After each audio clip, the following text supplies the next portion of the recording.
Hello, beautiful family. And today we are in the transmission of 22nd Jinki. This is the power of grace and the power of divine feminine. And for me, this key is extra special as this is my son. And as you know, I had birthday yesterday. So my son arrived in the grace. And this is like this key itself, how Richard Rudd is saying that this key itself contains everything kind of you need to know. It's like if you can forget anything about all the keys, but if you will just remain with this frequency of and teaching of 22, like you have everything you need. That this key itself is a portal for liberation. Basically, there are two keys in the genetic matrix, 22 and 55.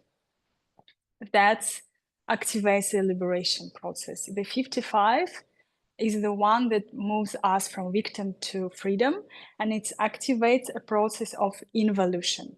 It's like the energy that started to build within and like Kundalini rising, and we are liberating ourselves through the within. Let's say the DNA transforming, the burning, the alchemy. But the 22 or 22nd is the grace, it's a divine coming into your system and liberating you and like clearing everything and coming within. No, so it's involution. The 55 is evolution. The 22nd is involution, like the grace, the spirit coming within, coming into your system. And that's why it's also divine feminine and the grace, as we can only be open to receive it. And we never can understand the way it works, basically. And also I love how he's sharing about the divine feminine, as he said, you know, this time we have so many like teachings, women gathering and like activating divine feminine. And he said he said personally, I don't have anything against it, but I also just want to bring you awareness that divine feminine is also not all of this. It's like it's bigger and it's even more mysterious. And we will today, I would say, we will just try to connect and feel, because there is no way to understand grace. There is no way to understand divine feminine. There is no way to logically understand something that is absolutely mysterious and illogical. So only what we can do is feel, connect, taste, and receive the transmission. And so personally, I also have zero idea what's going to happen today. And I'll just transmit and I'll have my puer for their higher frequency. Mm. So have my Earl Grey. So the divine feminine, the grace, the shadow of dishonor, the gift of graciousness, and the city of grace. And let's say on a more personal human level, this key connects us with emotions. And it's all about feelings, emotions, and how we deal with them. And if we look in human design, the 22nd Jinki would be in our solar plexus center. And physiologically, it connects with solar plexus. So it connects itself with the emotional process and the alchemy of this. And the 22nd Jinki has amazing power to influence also how others feel and how they how we can make others feel by the 22nd key. But also, first of all, is how we are processing our own emotions, how we deal with our own emotions, and how we're literally able to navigate them, and how we're able to also be with others if they are experiencing some like difficult or hard emotions. And the dilemma or the challenge of this key is what called accountability. That means that we have to learn to be accountable for our emotions and for anything we are experiencing, and to, let's say, to learn the way of grace. So the shadow of dishonor. But what I feel, I want to say something else right now before we enter into the shadow in general about this key. As I said, it's Leah is here. Now I'll let her in. So now we have two beautiful, gorgeous queen and Shiva on the background. Hey. Hello, dear. Thank you for coming. I ask now to mute yourself, and because I'm recording it. But later there will be some times when I will open a space for your sharings, questions. And at this time I would ask you and Brian and Anthony, who's here, to share. But for now, please mute. Thank you. Also, can you make this more speed, the fan? Thank you so much. Yes, I was saying that we are in the transmission of 22nd Gene Key today. This is Divine Feminine and Grace. And this key is bringing us to liberation, is through receiving the grace of Divine Feminine. There is in fact, if we dive in this key, honestly, I can take the whole day speaking about this key. This is how deep and profound it is, because it activates the 9 portals of initiations into liberation of our soul and spirit. It activates it connects us with the Akashic records. It teaches us about the power of invisible, the frequencies, and that anything we ever experienced, felt, or had a thought about, like everything is recorded. And everything then is constantly influence us. And there is nothing what we could even think that wouldn't be seen, let's say, in the ocean of the frequencies and then won't influence us. This key is saying that when humanity is now in the phase of transition, well, humanity will come to the next phase of our evolution, let's say, we will experience something as called absolute transparency. And something that reminds me of Atlantic times, and I would say recently I've been really discovering a lot about Atlantis times. Recently had session with Leah. There was like that I would say in Atlantis time there was this transparency because we were communicating just by we call telepathy. But right now we are more like closed, and we're just coming back to this, not coming back, but let's say we are exploring again these ways of absolute openness and ability to feel each other, read the energies, the information without even needing to speak. And the absolute transparency means that even your thought is all recorded and it's all influence you, your reality, and there is nothing truly you can hide, never. And that requires the absolute connection with your soul and the absolute accountability. That's why the dilemma, the challenge, the lesson of this key is accountability. And honestly, I would say whenever I'm listening to the transmission of this key, also I'm always crying because it touches such a deep parts of my heart that I even don't know why I'm crying. It's just, it's happening. And the way how it's shared, that it's 100% accountability. It's like the moment when you blame anything for anything, you're already in the shadow of dishonor. Because the truth of this key is like nobody and nothing can make you feel something. Only you can experience this, and only you can, let's say, okay, I feel this because of this, or because of this, or because of this, when the truth is that it's all just happening. The emotions are kind of happening, flowing, and as the moment when we come into the blame, or oh, I feel it's because of this person did this, or because of this, or because of this, we already dishonor. In shadow of dishonor, first of all, we dishonor ourselves, like we dishonor others and we dishonor ourselves. And it teaches us to take like the radical responsibility that might seem like for mine, like, oh, but what if it's literally like this person did this and make me feel like bad or something. But this key is bringing us to this field of consciousness, let's say, to this dimension where there is no separation between you and others, and there is like absolute transparency, and that always whatever you feel is determined only because there is some energy moving through you, and that only your mind can decide, oh, but I will grab on this emotion.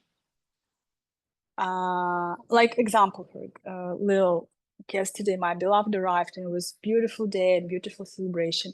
But there was some moment, one little moment in something like in the shop when he said something in a more like, not even to personally to me, but like something in a more, how to say, not angry, but like more fire emotion or something, energy.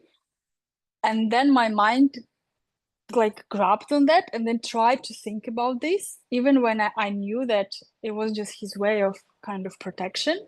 But my mind reacted on the frequency of the voice and then tried to like created a whole story. And I was bringing it back to heart, saying like, it's not important. It's even like it was not like personally, it was not harming me. It was not all about this, but I saw how mind tried to grab on anything that is like it can use to create a victim loop and say like, oh, but I feel because of this person. And then we had like at some point we had a conversation, and yeah, and just was again a reminder that the mind is always tried to grab on things and to bring the frequency down, and just because we attaching ourselves to these loops of thoughts, we're keeping ourselves in dishonor, and that in fact we in any moment can liberate ourselves, remaining in this stage of absolute love, that is 22nd Jinki, that literally nothing can influence you in a way that you just becoming the grace. And this is what we're learning and where we're going as a human beings. And that even the understanding that the moment when we are coming, let's say, into negative mind and we creating the stories about others, we are dishonoring ourselves first of all. And if this, let's say, wisdom, we will truly feel it in our being and feel what we do into ourselves when we're creating stories about others, how we like kind of squeezing our, like we literally kind of making ourselves smaller, our frequencies down, kind of with our energies body, we, I don't know how to say this word in English. Yeah, compressing, causing pain to ourselves. Then we will realize that like, I don't want to do this to myself anymore. It's like I'm harming myself. Like kind of every time I react, I'm harming myself. And again, why these two keys are connected, 22 and 25, 55, as I said before, the 55 is also process of liberation is 22nd, but 55 is more the process happening through the body, through the system, that it's transition from victim to freedom. And the victim itself, it's our attaching to suffering, because this is how we learned to know that I am exist. And whenever I can grab on something, say, oh, I feel this because of the weather, or I feel suffer because now, like literally yesterday, there was a construction started near, like just in front of the house, and I could say, oh, I suffer because of this, because now it's uncomfortable. Oh, I suffer because of this, like weather, people, anything. Anytime I create this story, I dishonor myself. And it's very uncomfortable for the mind because I would say we're so, and I would say also about myself, first of all, attached to this way of thinking, because the mind, whenever I feel like, okay, I'm suffering about something, I am. And in fact, the 26-second Jinki, the purpose of grace is to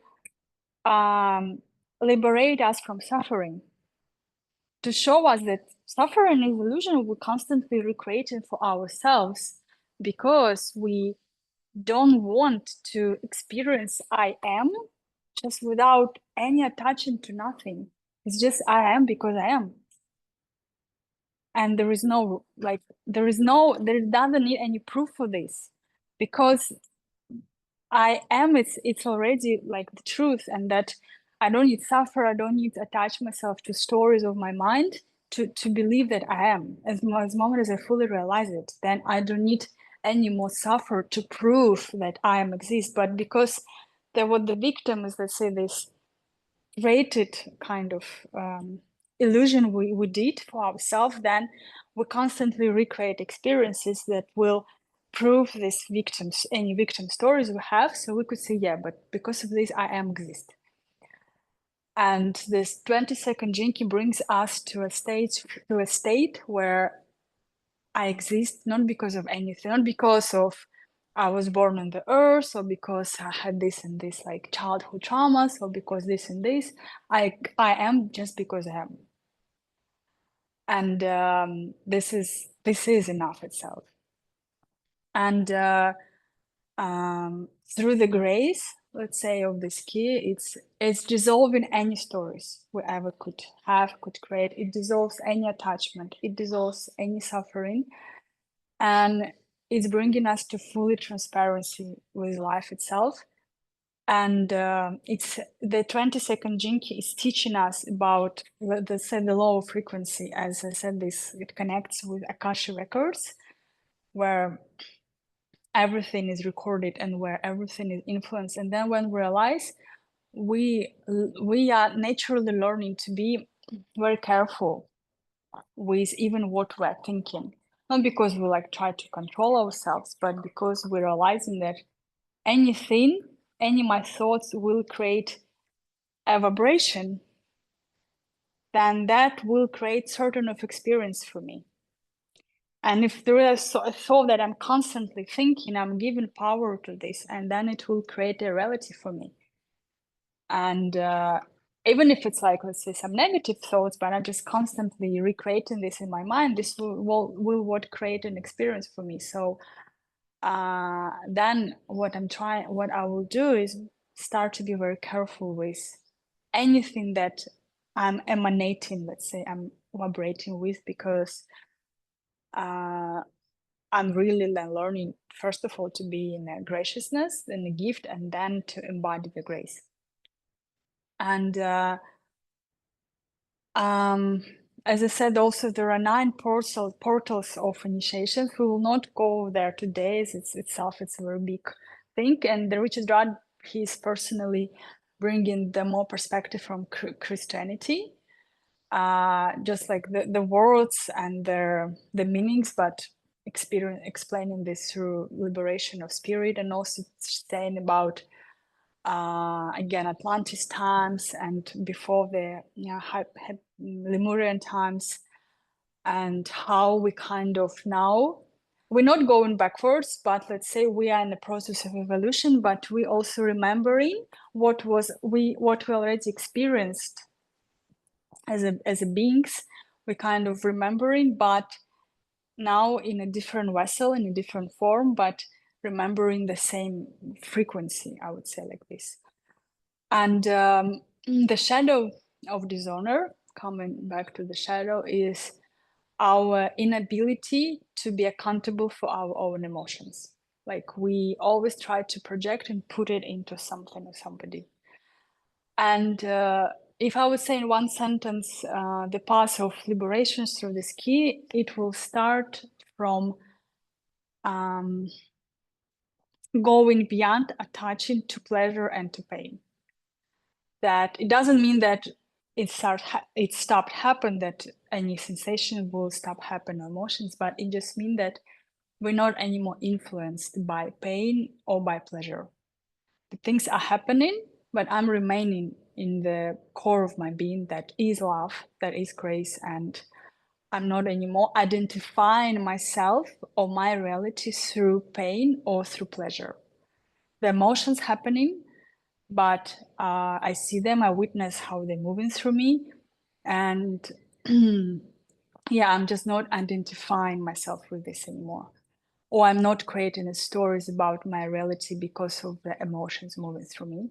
That is, for us as a human beings, is a bit hard to understand because we're very, I would say, attached to our emotions. And for now, the stage we are is that I would say we are determining, or we are determined by our emotions, and we let the emotions to determine our reality. But the thing is to go beyond, where I'm always, let's say, I'm resting in this field of grace or love and peace and my true nature. And I let things happen on the surface because they will happen anyway. But I'm not identifying myself with this anymore, and I'm not saying, oh, this is the. I'm just more like, like in a dream, for example, like you're in a dream state. You can have dreams, but then when you wake up, you realize, oh, it was just a dream. So but it teaches us to live in this kind of awakening stage where the things are happening, but at the same time you also know that this is a dream. And oh, you're smiling, so they're just smiling, so It's a key phrase. yeah. And I love now to make a little break and ask you what you feel. And Anthony, maybe if you want to share, you also come here. I will put the dynamic on. Yeah, so whoever wants to share, please. How do you feel about this key? Your questions, anything?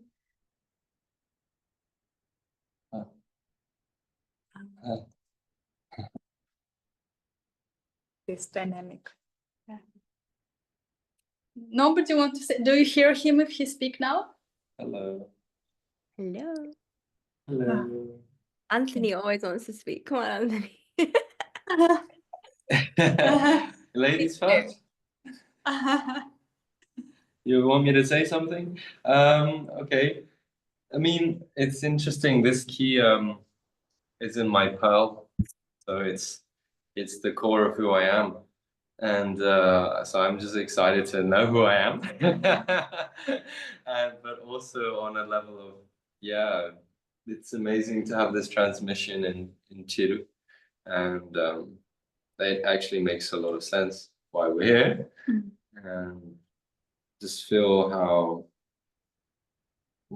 something that we're only in the shadow, and I'm already feeling like it's so much there already, but I feel it's like this is just the key of accepting who you are, truly, just being fully like with it all, because it's all grace any case. What's happening in our life, it's all a miracle, and we are forgetful of it all too often. And that's the key of grace, just to let you know that Shakti Ma, she's there inside all of us. She's just showering the lights into our lives. Yeah, that's my sharing. Thank you. I'm glad that you started that off. It's so beautiful. I feel like I want to share. Since I've been home, it's been so interesting to witness all the other time, all the 12 years I've been away from home. Every time I've come back, there's always been like last year when I came back after India, I was on spiritual high, and I just had reflections from people that I was kind of just like pretty ungrounded, but like so in my like in London, like shaking people's hand, like giving them some healing energy, like in my spiritual ego. And everyone's just like reflected back to me, and I also feel this deep layer of peace. I've actually just let go of all my sadhanas, and I've never done that. For 12 years I've been not 12 years, 7 years I've been sadhana, sadhana after sadhana. And God told me to let go of everything and just be empty.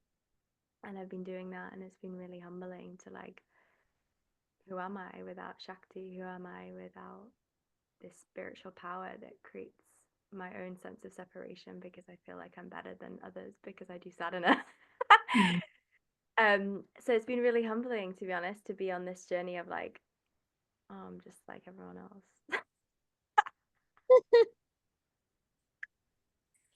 It's also been beautiful because I had to go through this ego death portal that I'm moving through, because I've seen ways in which I create separation, and how that's not this has been dishonoring me, and how I've not been able to, even with my work, how everything's kind of dried up because I haven't been able to meet people at the level, or not the level, but where they've been needing to be met, because of my own sense of needing to show myself in ways that I feel like you know, I haven't been able to serve because I've been superior. And I think that's where I've been humbled. So that's where my grace is coming through. And then since I've moved through this, I've had a deeper layer of peace that I've never experienced before. Even when my mum gets shouty, and normally that would trigger my like, "Ugh!" And I've just been able to keep the peace and stay in a regulated space, even with all of my family, which has been a beautiful reflection to my, I guess, yeah, my own peace. So, yeah. Thank you for sharing. Thank you guys. Hope you don't still love me now I'm not in my sadhana. Love you a lot. Mwah. Sounds very Love beautiful. you much beyond your sadhana, right? Don't worry. Yeah, Yes. it's been very hard to let that go because I have a lot of attachment to that in itself. But God's like, you got to let go of even that attachment. It's like, okay, really? Like what I am without this. Exactly. Who am I without that? Yeah. You have to experience who you really are. A lot of my teachers have said they've also had to, after years of sadhana, they actually have to let go of the sadhana because that even becomes an attachment, right? Yeah. Yeah, where I'm at right now.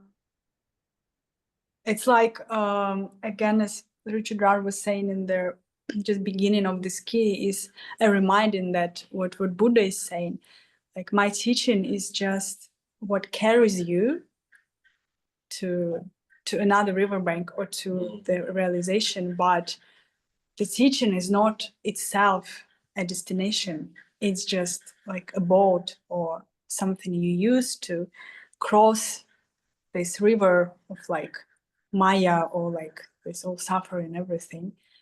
And don't attach yourself to the teaching, because then what became the biggest trap, in fact, and the hardest thing to let go. Yeah.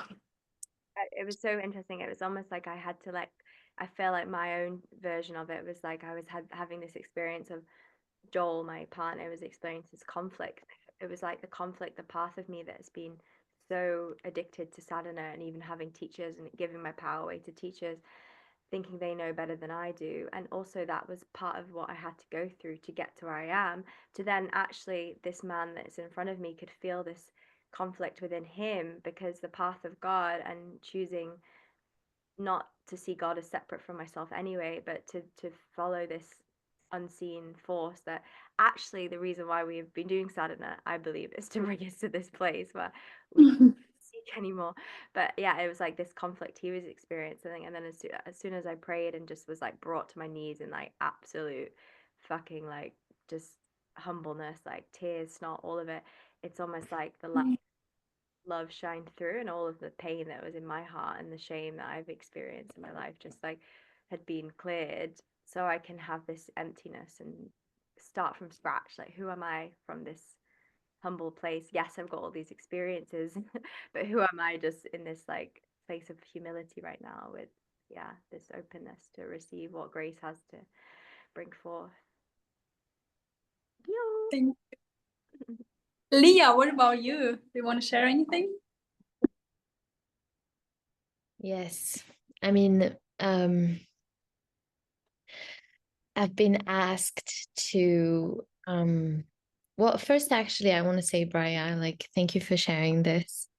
And it's very beautiful to actually hear like where you are at, and very inspiring as well, really.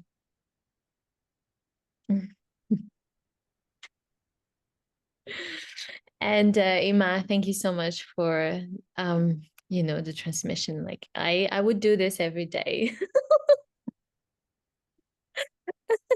You're just so powerful. I'm just amazed always, really.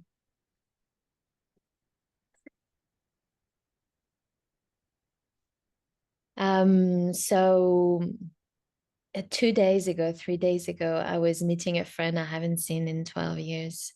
And I asked her, she was like, oh, I can read people. I was like, okay, tell me about me. What do you see? And she's like, you fragile. Fragile. And I look fragile. And I was like, wow, there's very layers of self-honesty that I need to go deeper in. And Sorry, what? Honesty, okay. yeah, self-honesty with myself. But all that to say that I'm right now being asked to go even deeper into my faith, into grace, and actually really open my arms to the grace of God, which has to offer. And when I was opening my heart, my arms, I'm doing metaphor, but when I was opening my arms, one of my arm was, and it's the one that is tattooed, which is really funny. One of my arm was completely crushed and it couldn't receive. And so I had to go deep into my own resistance to support, to receive support. And I really feel like I'm on a branch, on the edge of like a big breakthrough in terms of my life, where everything is changing for the better, like everything from like the house, the financial, the work, the way I serve, the way I share clients. I'm like, and now it's about really like being naked and letting the grace doing everything, because I've done so much until now and I feel like I'm ready to actually stop. Amen. Stop, like literally stop doing, like in a way, yeah, no, just yeah. And letting the grace, because if we continue running and we make things works like this, we're going to think that it's only this way that it works. And then we actually stopped and be like, well, actually, can I even receive more than when I'm like doing so much? Yeah, so this is where I'm at. Like I was literally having a nap when I saw your message, Emma, just coming out of a nap, because I was in this position. This is, yeah. So this is welcome into my life at this moment. Thank you for sharing. So beautiful. And I feel how it's like kind of the similar process for all of us in a way. And just one thing I want, do you look for neem oil?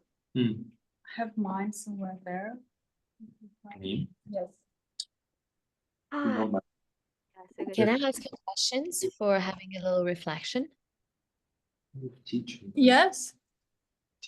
Yeah, it's true. Reflections. I would say that I just by listening you and Brian just being in this field right now, I feel like there's some tears come, and just like I feel really touched by grace right now that is like never undescribable, and it's just like absolute love to anything and everything without any separation. And I would say I resonate on a personal level with you and Brian, even yeah, this moment when you really need to let go of everything. And as I said, there are two paths for liberation. I said before you come, Leah, it was like 22 and 55. Like in the whole matrix of the whole 64 keys, there are two paths for liberation. It's 55 and 22 that initially they like complement each other. The 55 is a way of, let's say, self-liberation, if even we can say like this, the path of evolution, the path of sadhana, the path of Kundalini work. It's a path where we kind of boil in the energy within, and it's like then bring it higher, and it activates the liberation from within us when it's changing.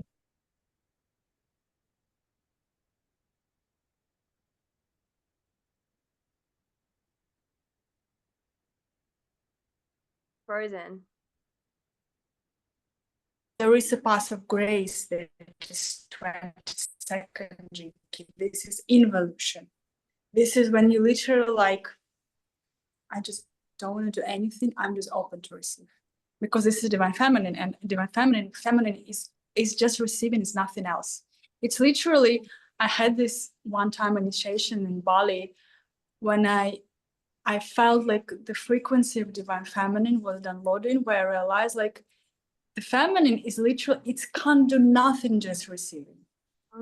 I felt how the feminine itself is like the power of feminine is being open to receive. I have goosebumps now over my body. It's not initiation, it's not nothing. It's just like is a feminine, and if we bring the perspective of feminine, masculine, it's like just connecting with, let's say, myself and the feelings and what I truly want to experience, and then just emanating with this like a flower and emanating the frequency, and be open for the life to bring this, or like if in a relation, be open for the masculine to give it, because the nature of masculine is to give. And itself, it's this the dance, and that's why the feminine is like, it's mysterious. It's you can't never understand the power of it, because it doesn't look like a power, it looks like a weakness. If we try to look at this from the mind, it's like, oh, you're not doing anything, just like open to receive kind of the grace, or like you're weak. But in fact, there is a bigger power in this when you like complete surrender. The 22nd is the path of receiving, is the path of praying, is the path of being open for grace to enter you, knowing that there is nothing you can do. There is no sadhana, no mantra, no practice, no like whatever, even quantum healing. There's nothing you can do completely. You can just stop and ask for grace to enter you, and just being open to receive, and that's it.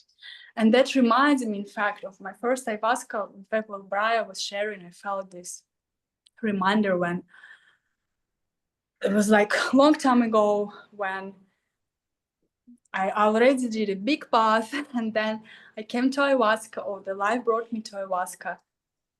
And I asked, my intention was to dissolve the separation with God and experience the oneness.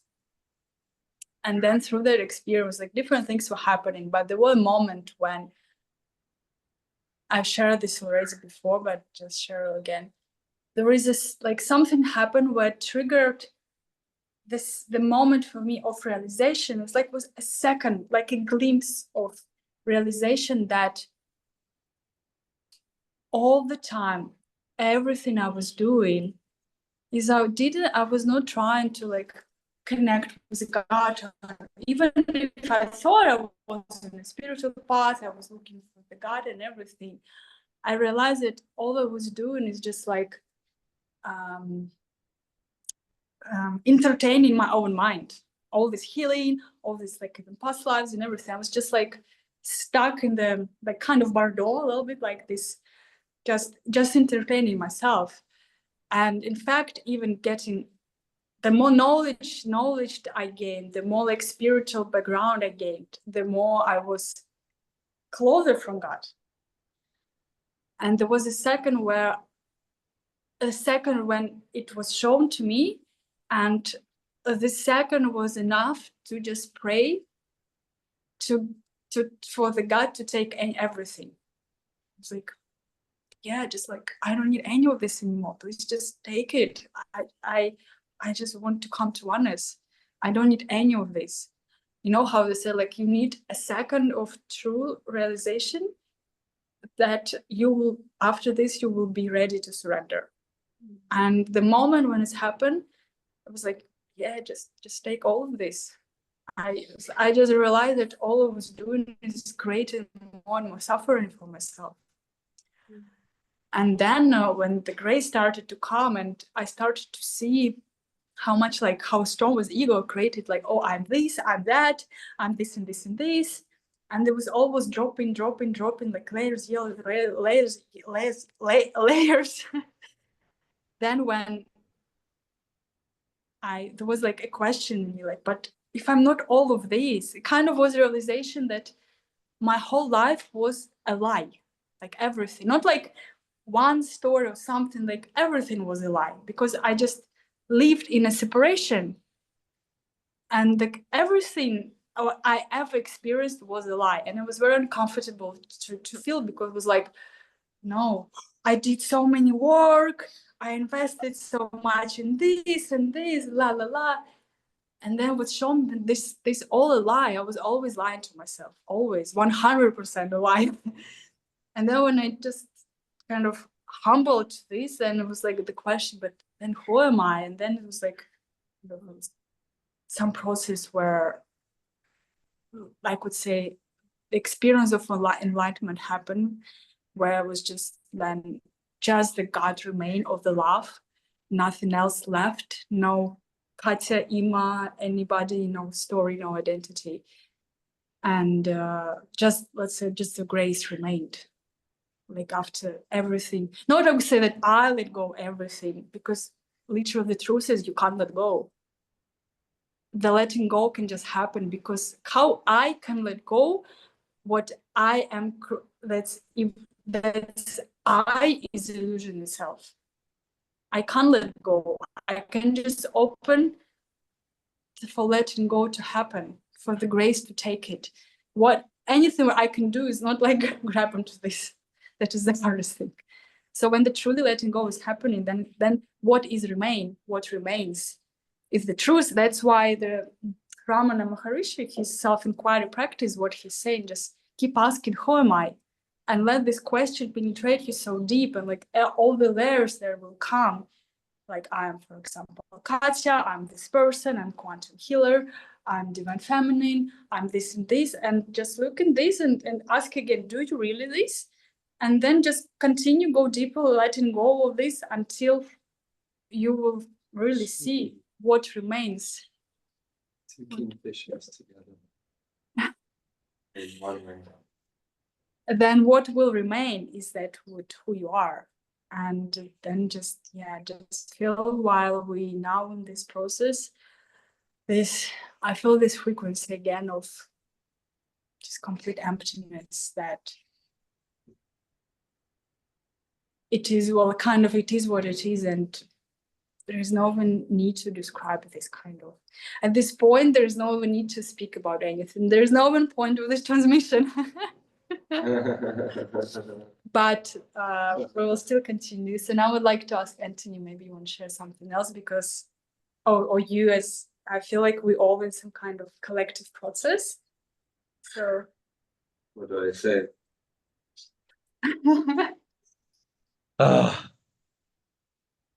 What is it on? yeah, it's on. Oh, I had to sit over there. There's some amount of heat and burning of this of this key and of this Shakti is making me on fire. Oh my god. And the puer, I feel. Yeah, and the puer as well.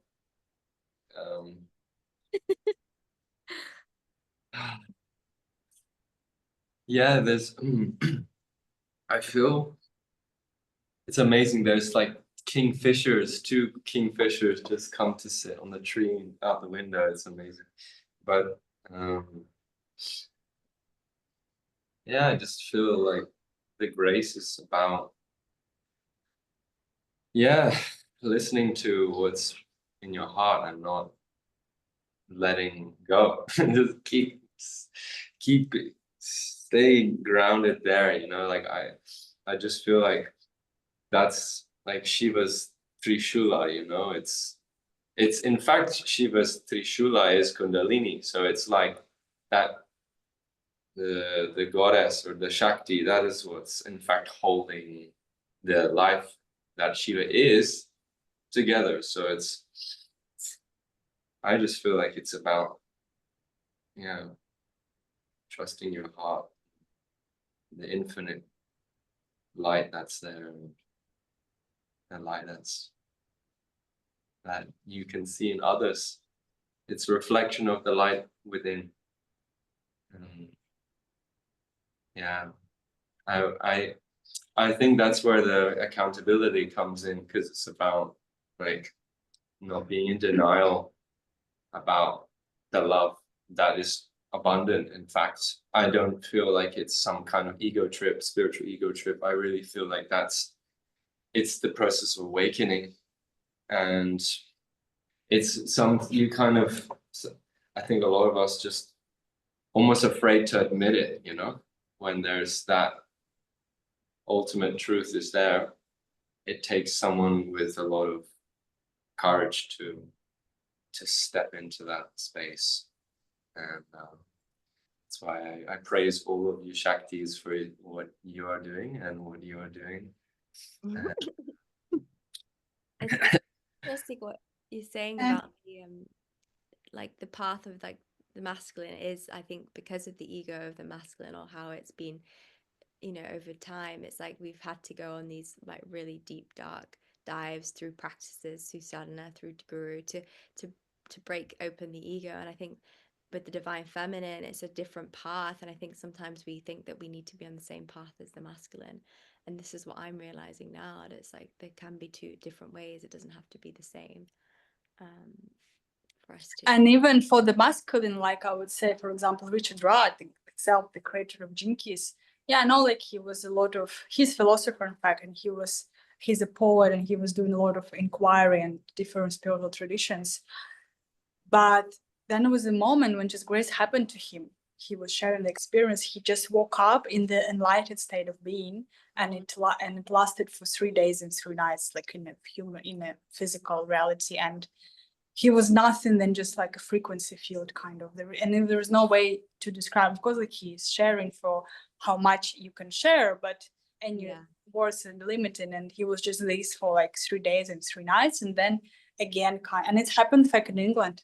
I don't know, maybe within Glastonbury. I mean, this now I'm creating, but I remember sharing that happened in England. Maybe that's why I need to go. And that he kind of went outside of a house and like kind of was laying down in some hill or something like this. That's what I remember he was sharing. And but sometimes there was no hill or him. There just was like this ocean of frequencies.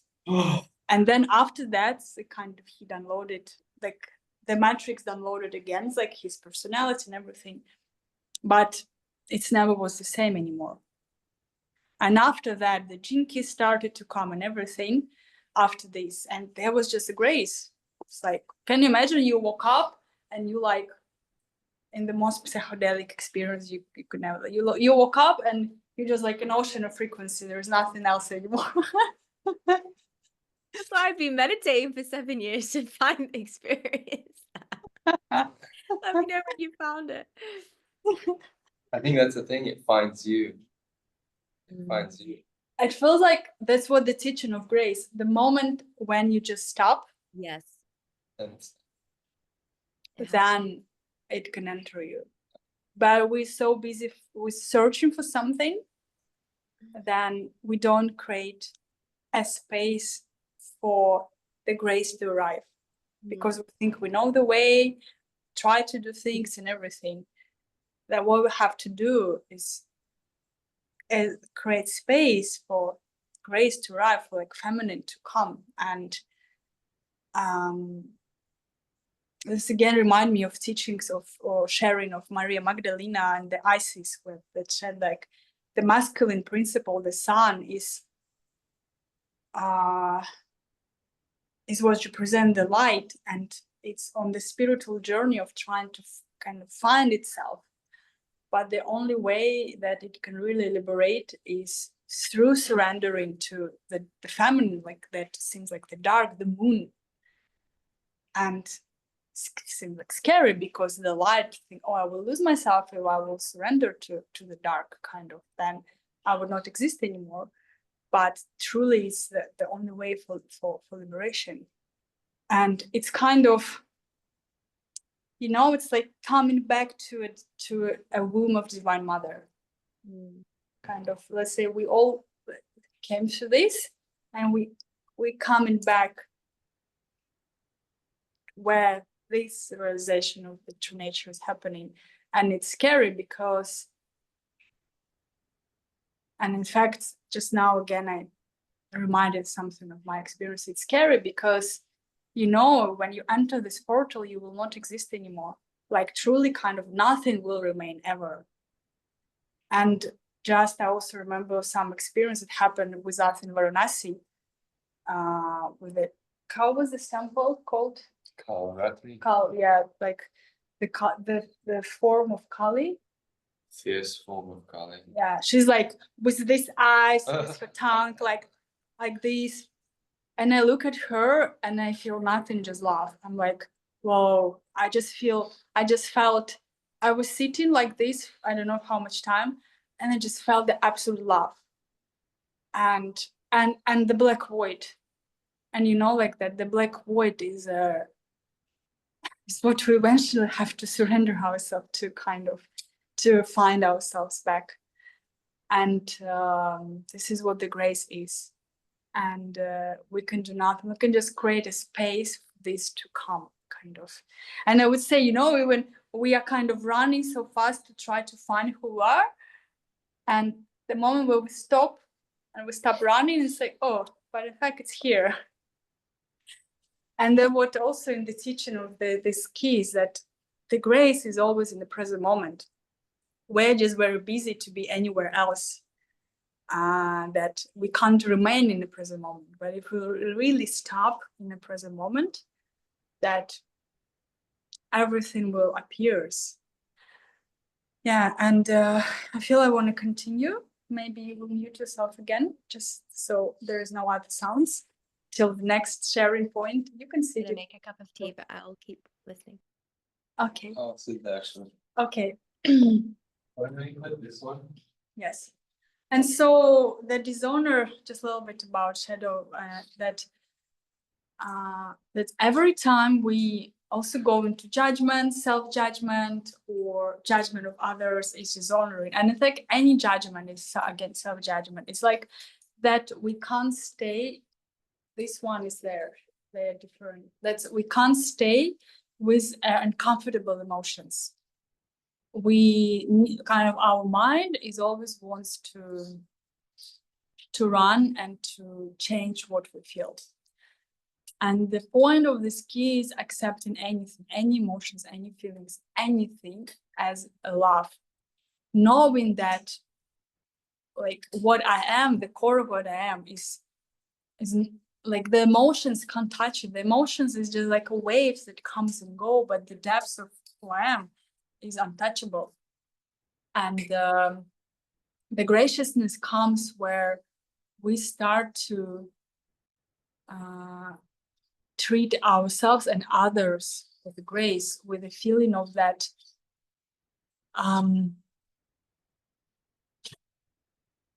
deeply respect. It's a deep, deep respect. And when we're very careful with the way we act and how we say things and what we do, in a way that we always kind of bring in more love and harmony and peace with our existence, with what we're doing, and that we're very careful again with what we're saying or what we're doing, because we know that everything affects everything. So, and it's not just like, oh, I will be people pleaser or anything. It's more coming from a space of really realizing how everything I do or say affects everything around me. And that's from a deeper love, I just want to create more balance and harmony in a way, and that the graciousness is come with, again, 100% responsibility for everything I feel. And that, for example, in the teaching of this key, what's said is that let's say imagine your partner is having a bad day, and it's then your partner is trying to kind of expose his or her shadow on you, and you might also react with a shadow because you think, oh, it's not fair, it's not like justified. But in fact, the moment you react on somebody's shadow is when you dishonor yourself and you dishonor others. Because if you truly know that what this person experiencing is not about you, and you truly know who you are, and this moment you connect with this, then the reaction would not even happen. You will not need to come to fight and prove something.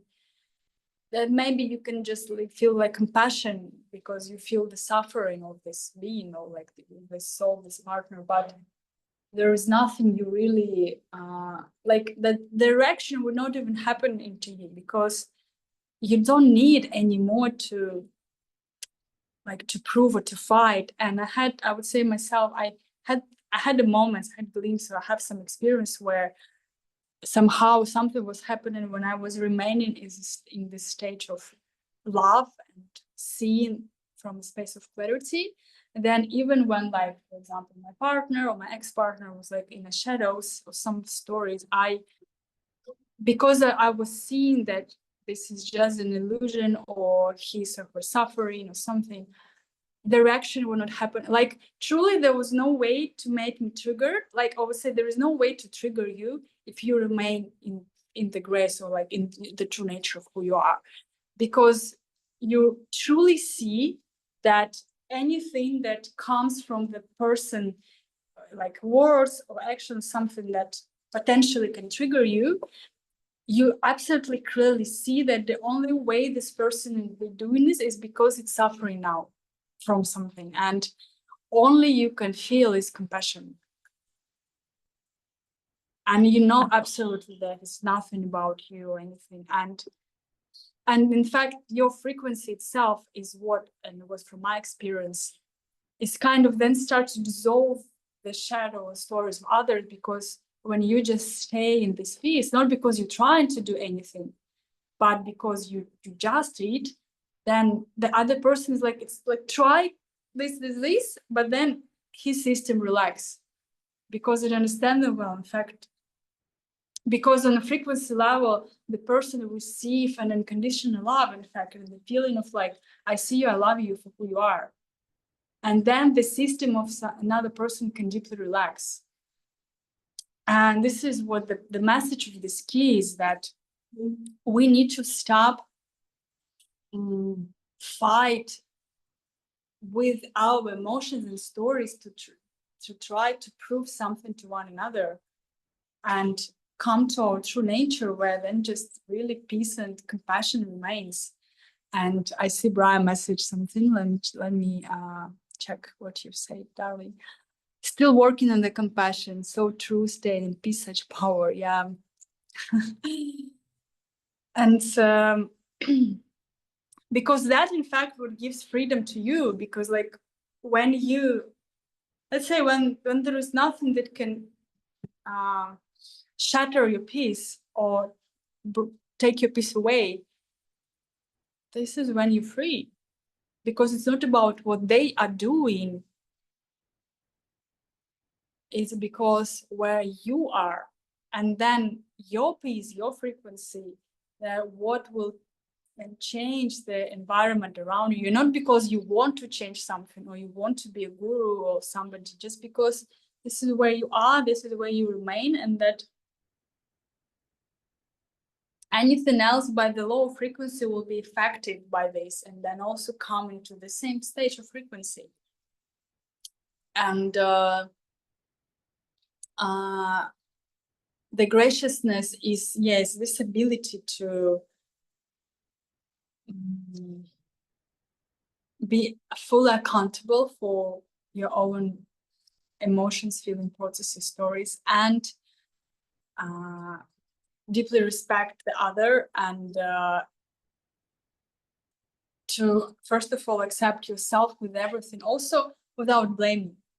It's like, and you know, this is a tricky thing, because sometimes when we receive these things, we think, oh, okay, now I should be like absolute loving person, and then we have judgment or blame, and then we judge ourselves for judgments, or we blame ourselves for blaming, and then we just kind of looking more, because if it happened already, okay, just accept, just feel it, and just be with it without separating yourself even more, judging yourself even more. It's okay, in this moment there's a judgment, okay, it's fine, I feel it, I breathe in it. I'm not trying to go somewhere else from where I'm right now. There is no judgment or blame or separation or shame. Okay, I feel it, and I stay with it. I be with it until it moves. I don't try to change it. I don't need also to create more stories, but sometimes if this already happened, okay, I don't need to pretend that I'm so spiritual and enlightened. If I feel, it's like what the transmission of this key is said, like we created so much masks and kind of illusions because we bypassing, and we're trying to be spiritual. We're trying to be good people. We're trying to be somebody, not truly being it. And we're constantly running from ourselves. And it said, like, it's better to be kind of fucked up and realize truly that you fucked up and feel it and then move through it, than pretending that you're like such enlightened and peace and calm person, and in fact just like being in a huge illusion. And that's why kind of this key is also hard, because we're trying to run from ourselves, not accepting who we are and where we are. But the moment we stop running, we just kind of, he's really bringing this perspective of accountability and kind of accounting, like a finances. You just look at the picture, how it is, like your finances, like your income, or what you spend and what remains. Kind of, it's the same with emotions. Like, don't make story for this, just look at things how they are. And this is somehow the hardest thing for us, because we created so much traps, spiritual things, stories, illusions, that help us to even deeper run from ourselves. Then, and the lie will bring us, like I love what Brian shared, that you know, you try to be the spirit, you believe that, and you like in this higher spirituality, let's say, but there was some level of untruth that people felt from you. But there was a moment when you had to admit this, and this is with everybody. We have to see what things are really are, and this is the hardest work. But the moment when we saw this is where the transformation is happening. And by the grace, we have always people around us, no matter if it's your partner or it's your friends or just some your clients or some random people, the life will always reflect you. All you just have to do is listen.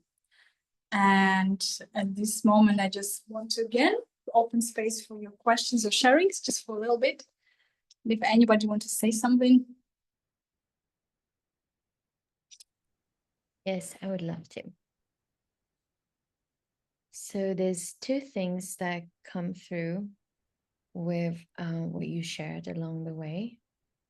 One thing about the feminine magnetism that is something that I'm going back into at this moment, which is, you know, when you say like from our receptivity, we receive everything.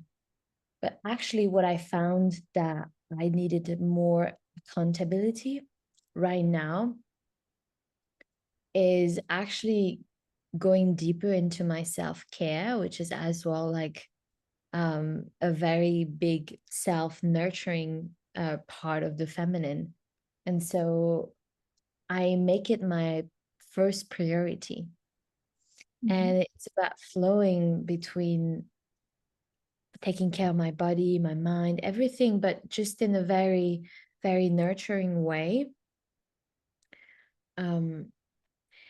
Because this is when the vibrancy come back, and this is when the magnetism happens, because the magnetism, it's like the magic potion that you have created within, so it can attract from without. And so that was a big call that happened for me yesterday. So I started to do, massaging my body before sleeping, going back to bed like at 9, and at 10 I'm sleeping, all those very small things that just keep me accountable to where do I actually spend my energy? Where do I actually spend my energy? Am I on my phone? Am I wasting my orgasm that as well? Like really making sure that like I keep all this energy within, and I can create this own tempo in my womb, in my sacral. So that was a big call. And there's a thing I would love to ask you, Emma, because this is very relevant as well for this period of time. This is connected with the self-care. As you know, I have been actually quite sick with my tummy. Like literally I went once, I've been pooping once per week for like 2 weeks. It's ridiculous. So I'm like, yeah, it's very not good. And it feels, doesn't feel good. It affects me in so many ways. This is why I'm really going back to the like self-care. I've been trying. Sorry to interrupt. I used to have this. So if you yeah, I used to help a lot of people with this. So I can always send you some things that have helped me. If you probably tried many of them, but I will text you. Yeah, of course I do. But today, I was doing some grocery shopping, and I was feeling my energy is just like so much headaches and so much pain in my tummy, and I was feeling like something is siphoning my energy, but I'm still very clear with my energy. And I was like, am I still in that victim thing? Am I still fucking creating all of this? Because that my whole life, my health has been something, my whole life I had here, there. And yeah, it's like when you really crave peace, but then like your body is not allowing you this, and it's yourself. Yeah, so I think it's connected to the victim nonetheless, because the victim really doesn't come out in different ways in my life than like not anymore. Thank God. Thank you for sharing. I would say there's two things I could say. The first is practical. What helped me is Trifala, because like yesterday I also had this thing, and then Genius, he's a Ayurvedic practitioner, he made me Trifala drink, and I drink it, and after a couple hours it helped to release. And the other thing is that, yeah, I felt resonance when you were saying about this is the way how you create suffering for yourself. As kind of, it feels like you release the other way how you created suffering. So then you're like, okay, then we have like, we'll have this issue, kind of. And what came to me, again, just let it go in a way, like just see it as a grace also. Kind of, in fact, the more you try to solve it right now, the more, because this is the way how you like holding on this, holding on suffering, holding on this, okay, I'm victim because of this. And this is kind of some deep way you learned. Yes, somehow what you learned by, seems like, the moment you let go fully, the moment like in something natural would happen, as even see this as a grace, something like this. I mean, of course, we can dive deeper later in a session, but this is just deeper. What I see is how you just looping yourself in the suffering mode. And because the belly is the power, is, you know, this is our deep connection with our power, with in Tao tradition. This is also the center of emotions where all the power rested and everything. So something in you wants to make you suffer, and you then believe in this because, okay, like emotionally, energetically, you do things. Now it's like, okay, but the body is like the mind. But the body, you can't deny it. This is what's happening. You see it's in your physical form, kind of, you have to suffer from this. And then you can choose something. But physically, except from my experience, Trifala helped me to release something. I got some, so I will definitely do a little tomorrow. But the morning. powder, not like a pills, just like a powder. I don't know, maybe Anthony can say something. He knows these things better. Yeah, it's good to have the powder because you want to taste it on the palate first. That's how I know, but this tongue has power to kind of, because look how close it is to your brain. This thing is immediately going to allow you to receive whatever it is that the medicine is supposed to give you. So it's important. So how you do, like 1 spoon with the water or the proportions? Yeah, I mean, just have it in the morning, and then you can also, if you want to like really do it fully, you can do it also at night. 1 teaspoon with warm water, and then you can put. I put sometimes honey if you want like sweeter taste, but you know it's okay. You decide there. I have a little bit left from India, but do you know where I could find some in here? Where are you? In Bali. Bali. Oh yeah. It's nadis. There's an Ayurvedic kind of shop called Nadis Herbal. They're like the main Ayurveda brand in Bali. Okay. I will In send Ubud?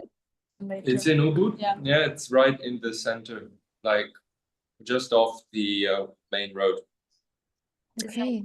There's also like obviously that can help, but the root of it is the apana in the body, the letting go energy. So there's probably too much upward energy. So there needs to be more letting go energy. So there's a practice, apana vayu practice I can send you that I've done for clients, and that's all about letting go. Coffee enema, I don't know if that might be too drying, but some form of enema, oil enema as well. It hurts more. I did a couple and it works. I mean, yeah, emptying me out for 2 days, but then. And kitchery, I would say kitchery. You tried some kitchery? Is the stomach like a recurring issue? Have you had it Yeah. for a long time? It started when I was in India, but I know it's emotional, like I'm aware of this. And yeah, so it's been in total, it's been 3 weeks that I'm going through this. So it's been a lot. Yeah. There's a marma point, like a pressure point that I like to press with clients, and between the thing here, and then you press quite hard and get to the place where it's like, and breathe into it, and that can help. It's connected to the gut, like really here, like feel it so it's uncomfortable. Like when I do it, people like wince because it's like you find that spot and it's like and breathe through it, and that's it's an Ayurvedic marma point that can support with digestion. But there's so many things, but I would say the apana, like if you can focus on like longer exhales and put a breath between the pauses. I can send you a practice. Yeah. Okay, thank you. If anybody else share anything? I'm gonna have to go soon, but I love you guys. No, I love you too. My friends, my mom's there. She's like, hi guys. What about graciousness in your life? Pardon? What about graciousness in your life? Me? Oh, I've been so blessed. Like my parent, it's like coming home. It's like the fear that I cave to the cave that I fear to enter. And it's interesting because I swear this is my work. I lead people into this unknown, and living in certainty and transitions. And it's almost like I've had to go into the cave that I fear to enter, which is going back home and feeling this fear of being stuck here, and also being financially in debt and just having like all of these things contract. But it's because of grace and because of life, I know I can always bring myself out of it, because I always have, which is beautiful because I have that faith and trust, and life always is supporting me when I'm in the Dharma. But I think I'm going through like what Leah is like this ego death around my work, around, okay, well, if I'm not teaching people the spiritual practice anymore, what am I teaching people? You know, what's the new way of being and sharing and kind of guiding people to places that they don't want to go, into the shadow, to come back into the light. You know, this is where grace is moving through me right now, is having family support me, which feels very humbling. Mm. And releasing Thank around that. Can I share about that? Yeah. Of course, yeah. Yeah, what was coming through for me is it's like I Do you hear him well? So yeah.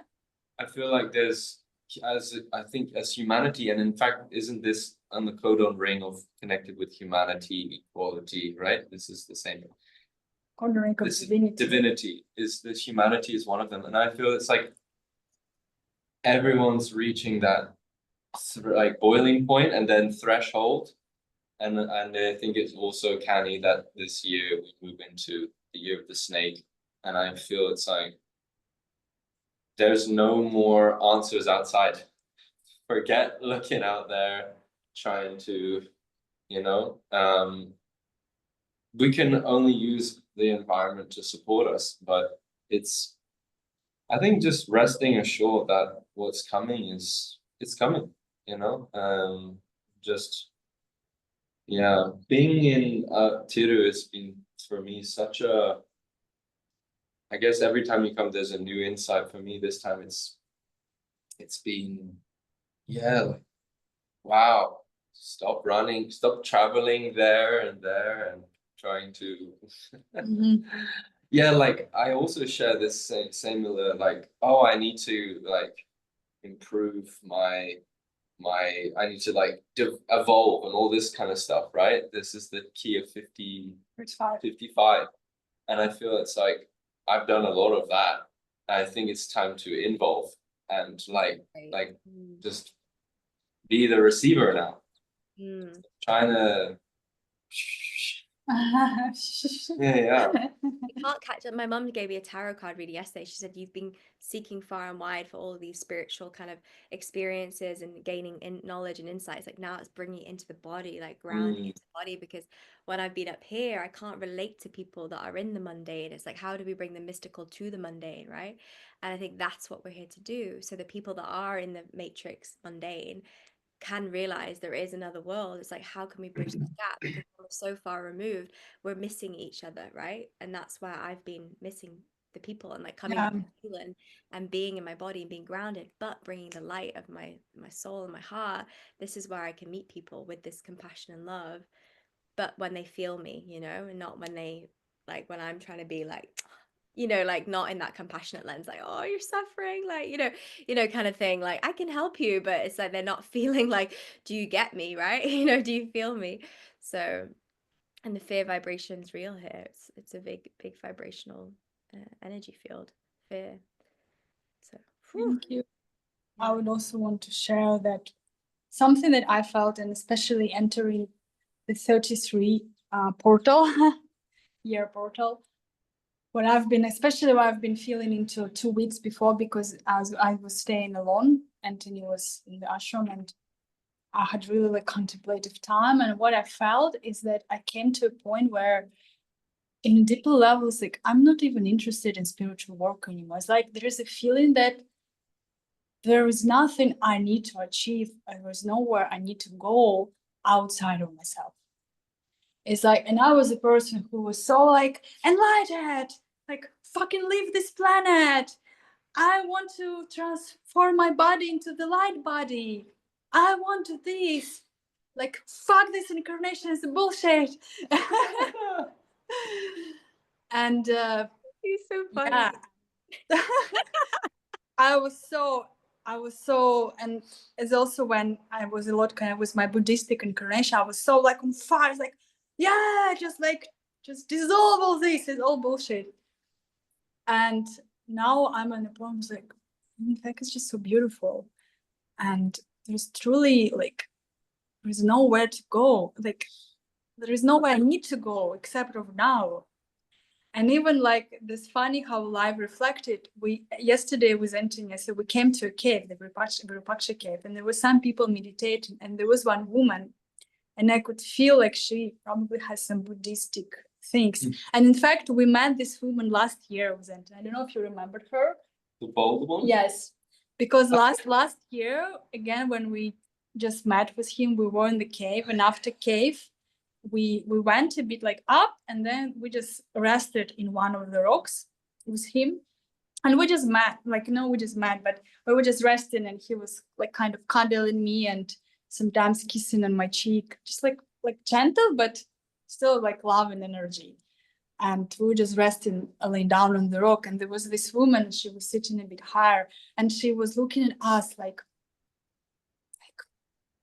how you dare do this? It's like, this is, I mean, she wasn't saying anything, but I could feel like, this is holy place. Like every time he hugged me, like it felt like it offended her, like kind of was like betraying or something. She was like, so, in her face, she was like, kind of, she couldn't even just be with it. It was like, it was so painful kind of to her. Oh. And yesterday we just coming into the cave, and I see her, and I immediately recognized her. And again, her face, she's like, and then it's like funny, he was breathing kind of, we just entered, and he was like, Just like arriving in this like place. kind of breathing more like not like super loud, but like a little bit loudly, like kind of like, you know, when you just Arrived in the space. And there was one guy who was like, shh. And then this woman also is like kind of and for me that was like, it just makes me sound like, fucking guys, like you're like trying to meditate, and like you can't stay with like somebody's breathing, come on. Like, and I just felt like I just wanted love. It was like, it just made me feel like laughing, because, you know, like when you said, oh, these people so serious, like we're doing such a serious practice. It's like, and this just again reminded me of like, and because I recognized myself in her, I was like, I'm doing this serious spiritual work. I'm getting out of here. It's like, how dare you breathing. Kind of. And I remembered myself and just felt, I just wanted to hug this myself in this town. Was like kind of, you know, it's like, it's all good. It's like, it's all life. There's nowhere to go. Like, this is enough being here. It is grace already. There's truly nowhere to go. And I think this is what the most scary, the moment, as I said, when we stop truly, when there is nowhere to go. This is so scary for our ego, because ego always wants some achievement, some progress, something. And then you just like can stay in love with everything, with when people breathing next to you, or whatever, hugging or coughing, or I don't know, doing anything. Can you be love with all of it? Something like this. Or do you have to sit in a cave forever, right? And I think because like, this Ramana found enlightenment, but it's like, we're not here to sit in the cave, we're here to do life, right? Can we find the peace in the chaos of London when people are all in separation and feel fear and, you know, wearing masks? It's like, can we accept the reality, right, of being in reality and not needing to run reality? Okay, I love that. I'm gonna have to love you and leave you. I'm going dancing with my mom, but I love you so much. I'll listen to you. yeah. Muted. You mute yourself. I love you so much. I'm so grateful for you, and keep sharing the Dharma, and it just lights me up to be a part of it. And I can't wait for Sunday. And Leah, if you're free, we're going to be doing a woman's circle and Gene Keys activation on Sunday, so you're so welcome to join. Anthony, unfortunately, it's just for women, but On the afternoon? pardon? Is it on the afternoon? Yes.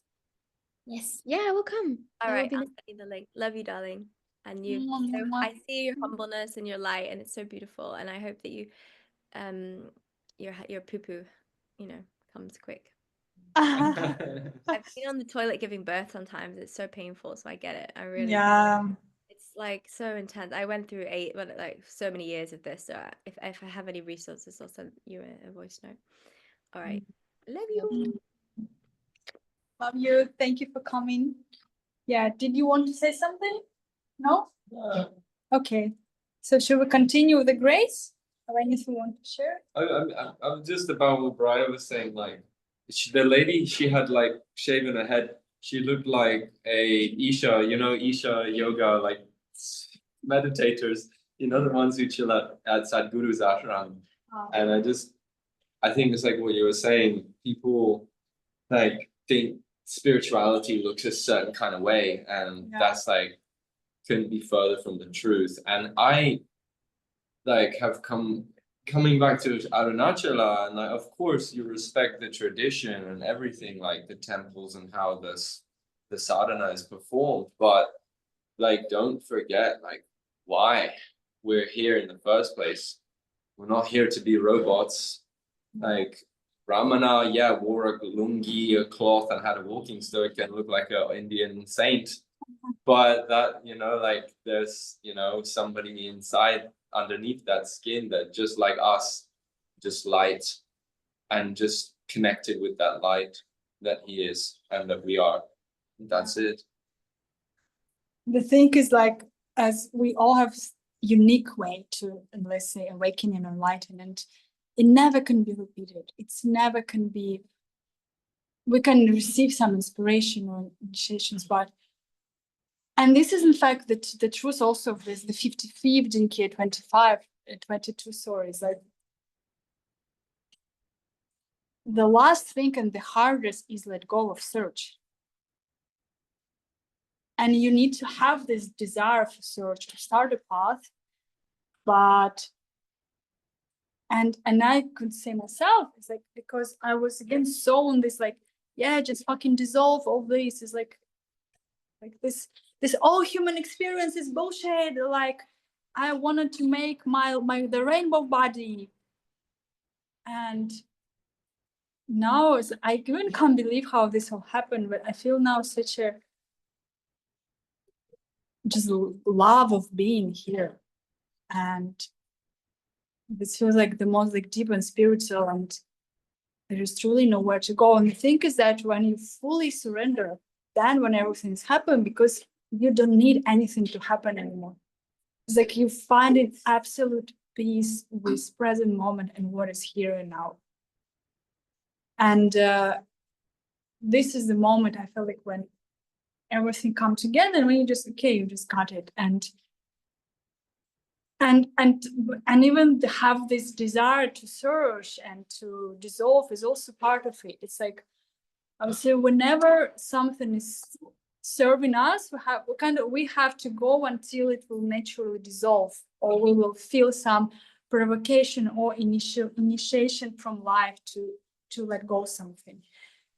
Thanks to grace that in my life I always had some teachers or lovers at the point when I was stuck in something. The life was pushing me through something so I could let go, and never it was easy. I remember in one of my previous relationships in Bali was very deep, and when we just met with this man, I told him, you know what? I'm not interested in any relationship. I'm interested in like enlightenment. I want to dissolve my body into the light body. Like we can be with you for a little bit, but just to let you know, I'm fucking not interested in this like human style, whatever. It's like I'm going like out of there. So just like for your information. And then it's like we had the very deep love, and through him I was kind of incarnating back, coming back into existence. That was so painful, but there was truly grace guiding me to kind of come back when my mind was like, and in fact what helped once was some psychedelic experience we had when it showed me how trapped I was, because every time we were about to go into like lovemaking, I was sitting and like I was like, no, I need to meditate. I'm like, I can't lose myself into all this. I need to like stay strong in my center. And then when I was doing this again and again, and then I realized, I was like, oh my God, I'm so trapped. I'm so fighting with life. I'm thinking, I need to hold myself. I'm like, no, like this is all like kind of, like, no, don't touch me. I'm like, I'm irresistible. That was just creating more ego. And that was so humbling to thesis because I was at the time so blind. So by the grace, and this is also the teaching of 22nd Jinki, sometimes the suffering was the way to open you for grace because you so trapped yourself. So I'm so grateful to the pain in my life because was the way how grace tried to enter me. But I just had so many blockages and illusions and stories that I couldn't receive grace as it is. So life have to kind of penetrate me or like had to initiate me or have to break me so I could receive grace. And I could let it humble me and connect deeper with my heart. But this is what the grace is as we come into the city, is that one sec, I would have. Yeah, this is what the power of grace is a fully surrender to the divine feminine, that is divine mother, that is what's holding within itself the three aspects of masculine. It holds like Christ, Buddha, and I think Vishnu. It's like it's holds like the three aspects of masculine is held by the grace, by the divine feminine. And the feminine is that feminine is such a,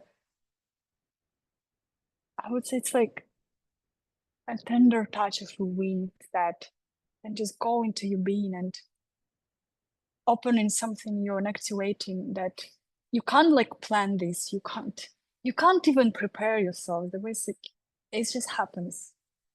And it happens in such a mysterious way that it kind of blows your mind away. And at the same time, the grace has this 9 portals of initiations. And the one thing about grace is that it's that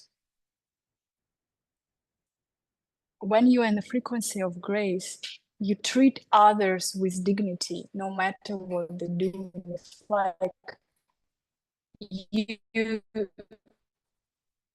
treat others as they are in a CD graces. You're able to treat others with such a love and respect, even if they looked like they act from the shadow, but you see them acting from the CD. One thing. And maybe you just need to press the kettle.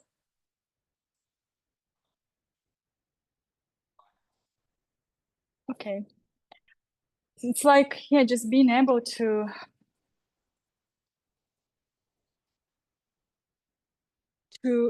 see everything as grace itself without denying or separating, and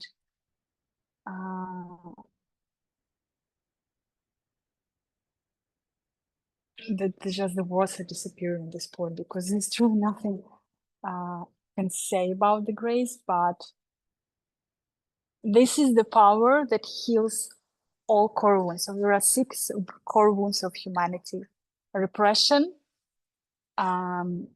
denying, shame, rejection, blame, and separation.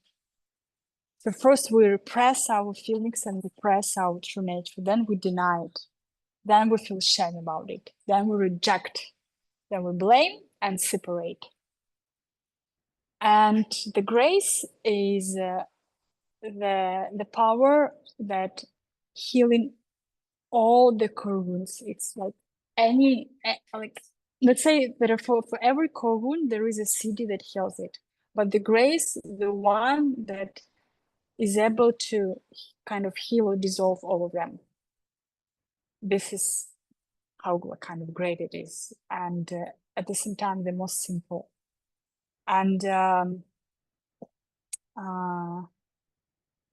it also comes when we can just kind of remain in the present moment and in the moments that, you know, bring us beyond the time. Something it's the city is such a deep and, like, I would say, mysterious, that the moment trying to understand it will just like break our mind. But at the same time, this city is what is dissolving and suffering, and at the same time showing us the suffering as illusion, and at the same time just feeling everything with love. Where what I can share from my experience, what I experienced once as a grace, as something happened in some deep experience where it was also after Ayahuasca, when I shared this story already a lot, but I'll just say again, when something in me just as I said, the grace was activated, and then there was one, for example, some woman coming to me, and where I look at their eyes and where I look at them, because I was in this grace, because it was this grace working through me, that anything I could recognize in them was the grace. And at the same time, the layers of their pain and suffering. But kind of at the same time, this pain and suffering was not exist for me, because there was like this grace or love, recognizing the love in you, of the true nature in you. And then by just saying a word, or just literally saying like one sentence or something, like I could activate such a strong healing process in others, without me literally trying to do anything, try to heal, because I didn't see them as those who needed healing. I didn't see that like they're trapped, or they're like in traumas. I just saw a light and love, and this light and love that's in me just immediately connected with this light and love in them. And by just, for example, saying a word, like to one woman, I said, "You know how beautiful you are." And just this one sentence activated in her a huge releasing process, a huge like letting go and everything, that without literally trying to do anything. And the time I realized what the grace is, it's healing without healing. It's not doing anything. It's just literally not seeing. It's like kind of literally seeing just the grace itself. And any layers of stories is just like they're here, but you know, when you see that something is not real and you connect with what is real, then this is kind of the other person is also naturally connects with it. Because when I recognize grace in you, or like there's a grace that recognizing a grace, there's naturally, you can experience them, because like kind of the frequencies calibrating with the frequency of grace in you, then anything that is on top of this is just starting to releasing, kind of it's just going away, because it's not truth. And at the time I realized that the deepest healing is happening without healing, without need to heal anything, without not doing even anything, because there is just a grace recognizing the grace, there's just truth recognizing the truth. And within this recognition, anything now that needs to be released is releasing itself. And again, I remember the time was a message from Ayahuasca that stop healing, like just for you just have to now see that you are pure already. Just stop doing any of this. Kind of, you done enough. Just stop. You are there already, or here. And the moment I stopped, when this grace happened, I would say. And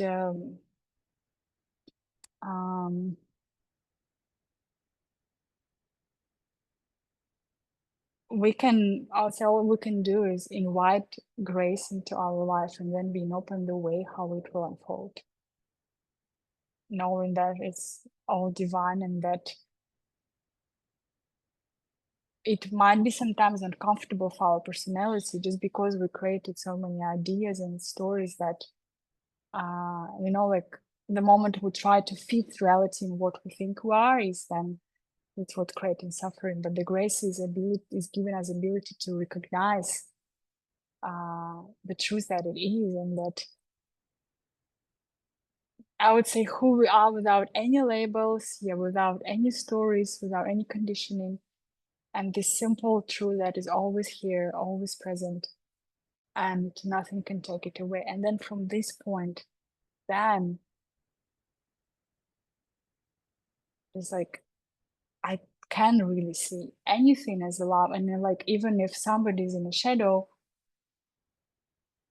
their reaction can't even happen itself, because the only can happen is compassion. Because I see, let's say, like, I see the light in you, and I see how you make it, for example, you, a person with somebody, make itself suffer, creating stories and separation and like pain, trauma, whatever. And then only I can have this compassion, because I see this light, and I see, I know that this is who you are. And seeing all the way, for example, how you are separating yourself from this, I can have only compassion. Like, I can't have anything else towards this. And at the same time, I don't need to save you. I don't need to say, oh, you need to do this work so you can rise. I can just be. And maybe the beingness can then trigger something, or I can say like one sentence as it happened, as an experience I shared, that can trigger something, but there's absolutely no doing in this.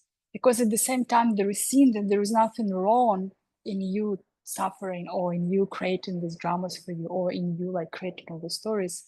It's like paradoxical, because it's like it's seen also there's nothing wrong, and at the moment when you're ready to let go, it will happen. It kind of, we all need to suffer enough to a point when we will see it's enough. So the moment when we truly accept that this is really enough for me. And I would say this was one of my, at one point, biggest realization after one of really karmic relationship, where there is a realization that this is enough. I don't need suffer for love. I don't need sacrifice anything for love. The love itself is enough, and the love is free. And the moment when this realization happened, truly when I felt in my being that there is no need to suffer. Like when there is happen, like when we fully realizing, okay, this is truly enough for me. Then I would say this was for me a life-changing moment where everything started to change radically. And this is, I feel, how every soul coming to at its own time to this realization that this is enough. It's enough for me of this suffering. It's enough even for me of healing. It's enough for me of doing all these things. I can just be this. I can just feel out. I can just be. I can just be who I am. And like, this is free. I don't need to give anything for this. I don't need to sacrifice anything. I don't need to pay anything. It's like, this is just it. And this is what we come into recognize, but it's harder because our ego loves also to, I'm suffering, I'm on the healing journey, and I'm doing this and this, so then I can become best version of myself. When you can, in this moment, just really be who you are already, and kind of, you know, like I would say that the love is free, but our mind thinks that we have to pay something for this, or we have to give something. Like, I can't just receive it just as it is, or like being as it is. I need to sacrifice something, or I need to pay. And we're trying to create unnecessary drama when there's no need for this, something like this. And the moment when we realize, okay, I really just can't do this anymore. I can't take it anymore. It's really enough. Then love's like, okay, now then, this is it. And it just have to come a moment, and it's, I would say, it's unique for every being. How much we need to suffer to come to a point there is enough, it will be unique for all of us. feels like I want to ask you again and about your feelings, about your contemplations, and yeah, Leah or Anthony, whoever want to say.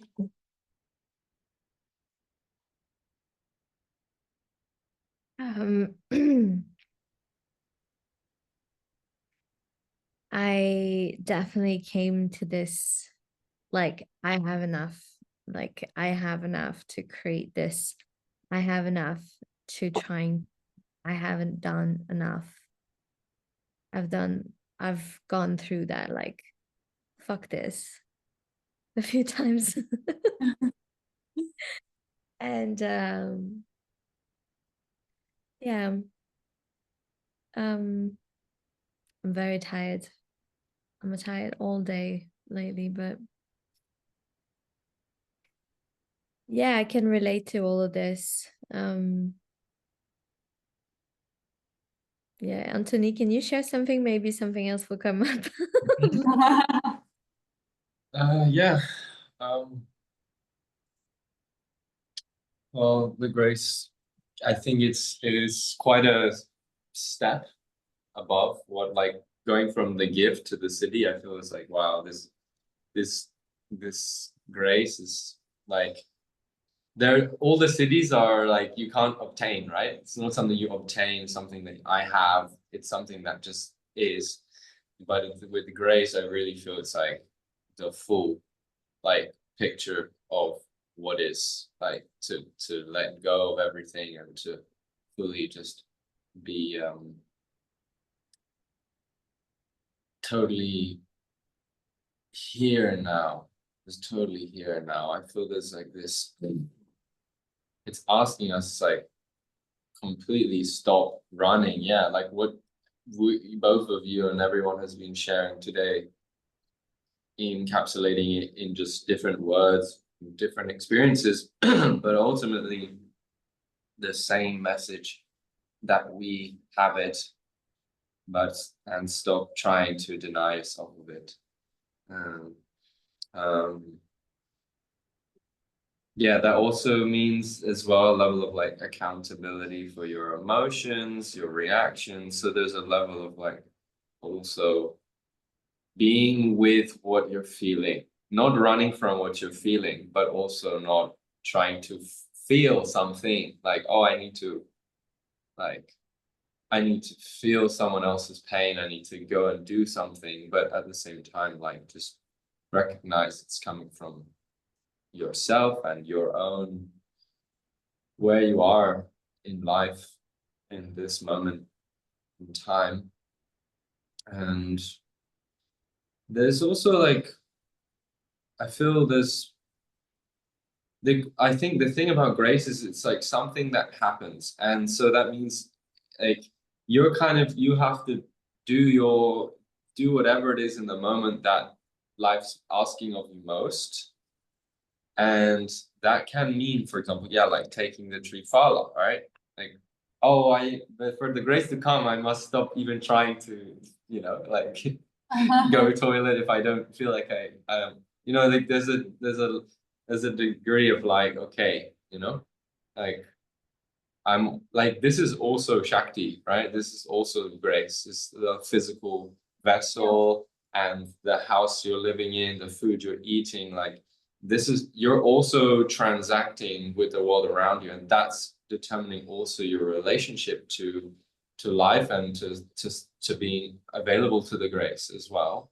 So there's a level of, like, let's also make sure we're open to receive and connecting. This is, like, for example, like we were talking about, Brian said earlier, I dropped the sadhana.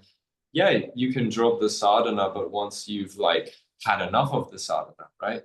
And that's different for everyone. But for example, for me, yeah, I had to do 3 years of, like, non-stop and sadhana to, like, get to this point where I feel like, okay, maybe I am actually, like, available now to receive.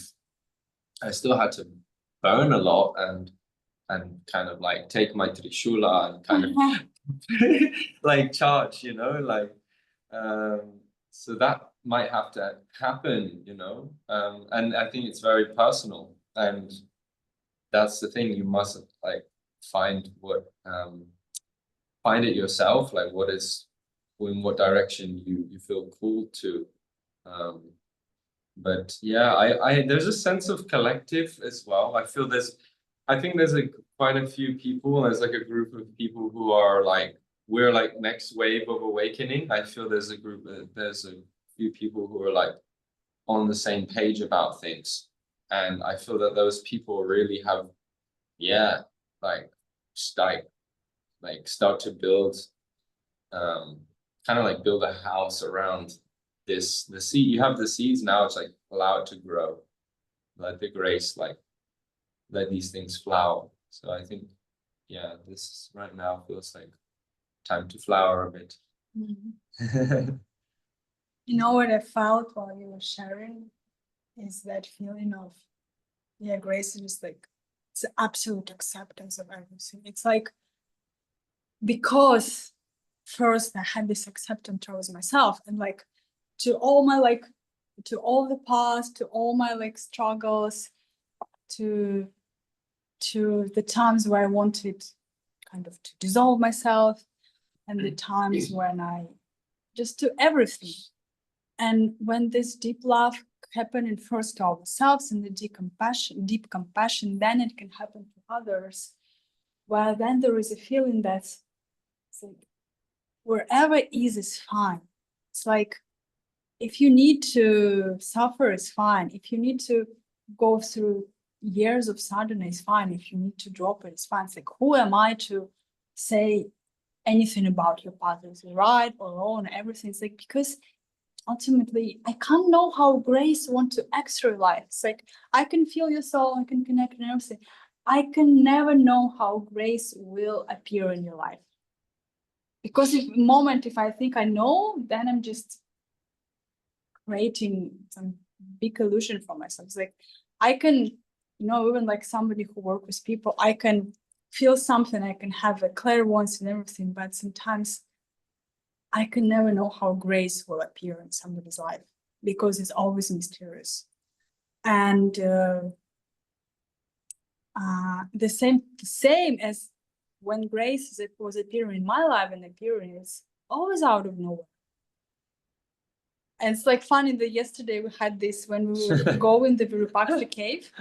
And then at some point we just started to climb, and then at some point Anthony started to ask me, like, what is the difference between graciousness and grace? And I started to explain it. I shared about graciousness, and then I started to say about grace. And then I felt like my belly just wanted to release. And before I tried to go to poo also several times, it wasn't happening. And then it's like, as mom was like, and the grace, and it's like, maybe it's feeling that you really want to do this moment, started to climb the mountain. And then I had to go back to the ashram and everything, because I realized that I couldn't walk anymore because it was really strong. And just accepting that there is some mystery in this, and like how life wanted to be expressed like this. And what I felt like, it's like when we really have a deep acceptance of every moment, then you just stop creating drama, like fully. Just not interested anymore in this. And even sometimes how I observe how my mind tried to create a drama story about something. And when I have enough grounded in my heart, I just look at this story. I'm just saying, I'm like, you know what? I don't want to go there. It's like, it's exhausting to go there. It's like, no, thank you, no. And and a lot of time I can say, for example, about relationship, my mind can try to create story about something, and then the reality show me that in fact it's different in the reality. And that's mind tries to create unnecessary suffering, unnecessary drama. And if I'm not going there, this direction, then the reality shows itself different. But if I will identify with this and I will go in this direction, I will kind of attract and I make this happen. So at the same time, you are creator of everything, and the frequency you coming back to is the frequency knowledge of this kid. The frequency you send to life is what will appear in front of you. But also it feels to me the grace is just like this ocean of love we can only surrender. And we don't even need to be worthy of it, because we are this ocean. You can't be worthy of who you are. It's like the same as the realization about twin flame. It's not that you have your twin flame. You are twin flame. You can't have what you are. You just eat. Like, you can't be worthy of love because you are love. Even to try to be worthy and deserve something is itself a separation. And this is the favorite ego game. Oh, do this and this and this. Is like, oh, you are already here. Kind of just stop trying. And yeah, just the last thing I want to say, the same, like, you know, I met you when I just stopped trying. I fully stopped trying. I fully surrendered. I fully let go. And then it's happened. And this for me feels like how the grace has happened. Everything just kind of, I felt I did so much, and then I just stopped. And then and not because of the ignorance, not because, oh, I don't need this anymore. Because when I tried to stop from this perspective, then the lie was still provoking me and bringing back to the past and everything. But when I just stopped from a point of like, you know what? I'm so tired of trying anything. I just want to be in my heart, in present moment, with everything that it is. Just stay open to life, to anything that life is bringing to me, and just to be in present moment and don't create any stories. I just really want to be simply here and now and be in my heart. And the moment when I said this and I started to experience this in every moment, then when I met you, because the frequency was like, there was a frequency of like, everything is enough already. The frequency of completion itself. And then I could meet you, that is on the soul level, like completion. So it's like, again, it's like everything is happening in according to our vibration, but yeah, we had to walk a path till the moment when really it's like, okay, it's truly enough. And just being here is enough. Thank you. You want to say something else?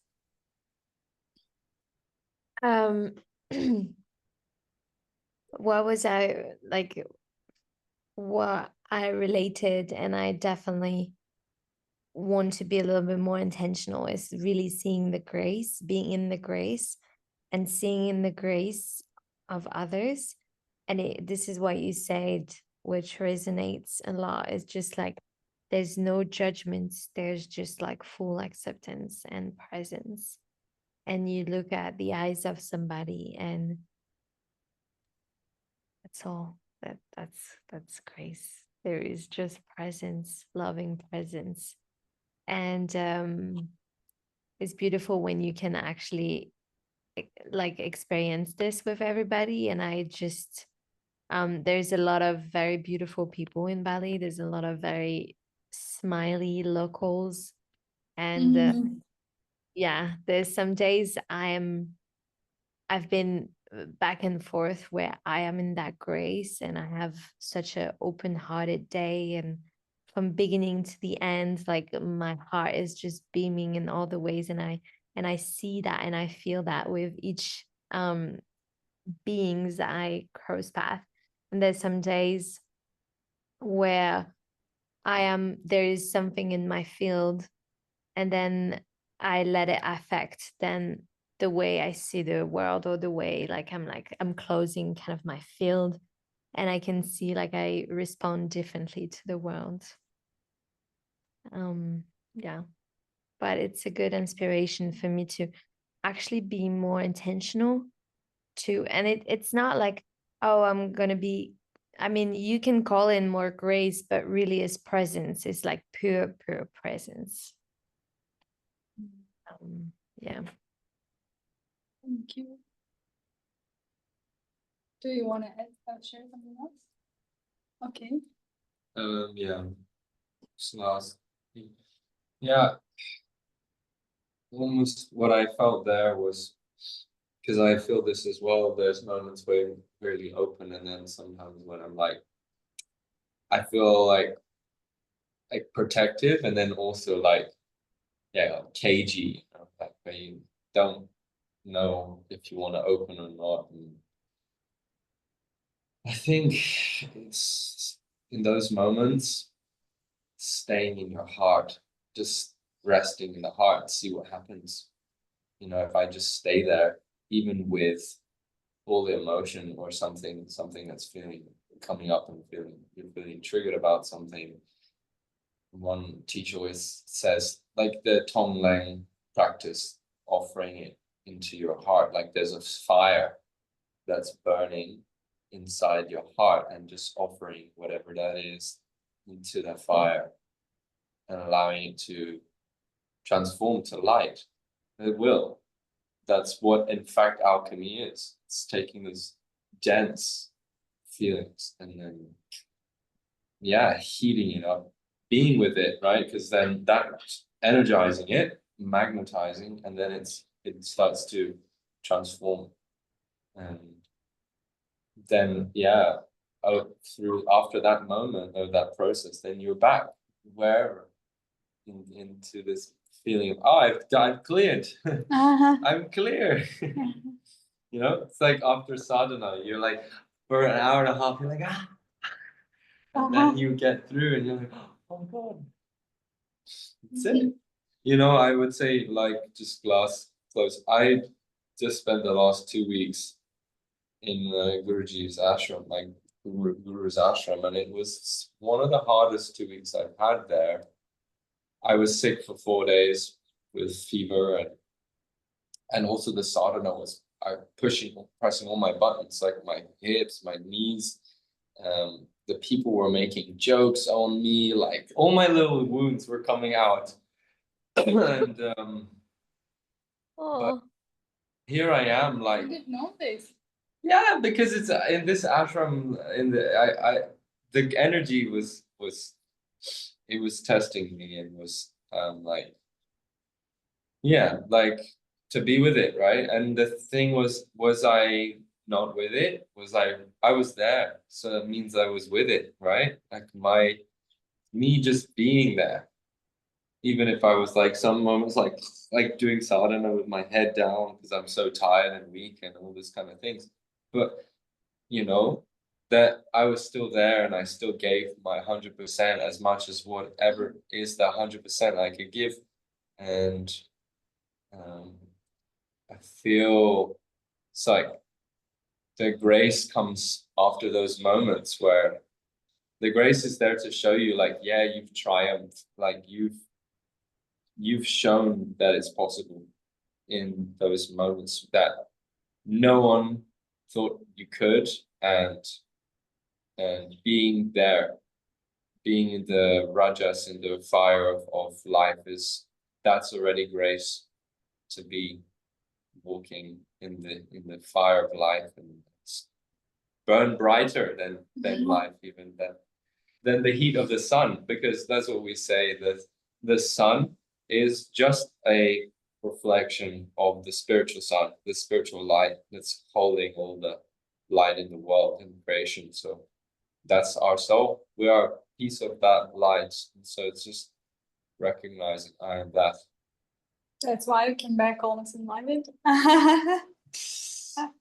I'm Arunachala. That's the thing. I was saying to Katya today, Arunachala is here, but in fact, this time round, it feels like Arunachala is here.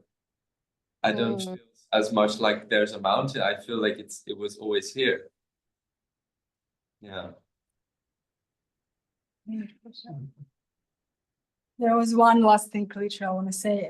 I wanted to say while you were speaking, and I think it's gonna come raining again. Look there, maybe we put your clothes. That Here we go again. Something's coming out. Like that, yeah, we just storm started again.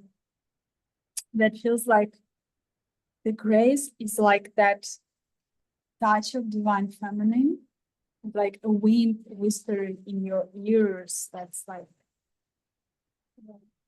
I'm here, or this is enough. you a lot with anything that, such a gentle touch that you, and this is like,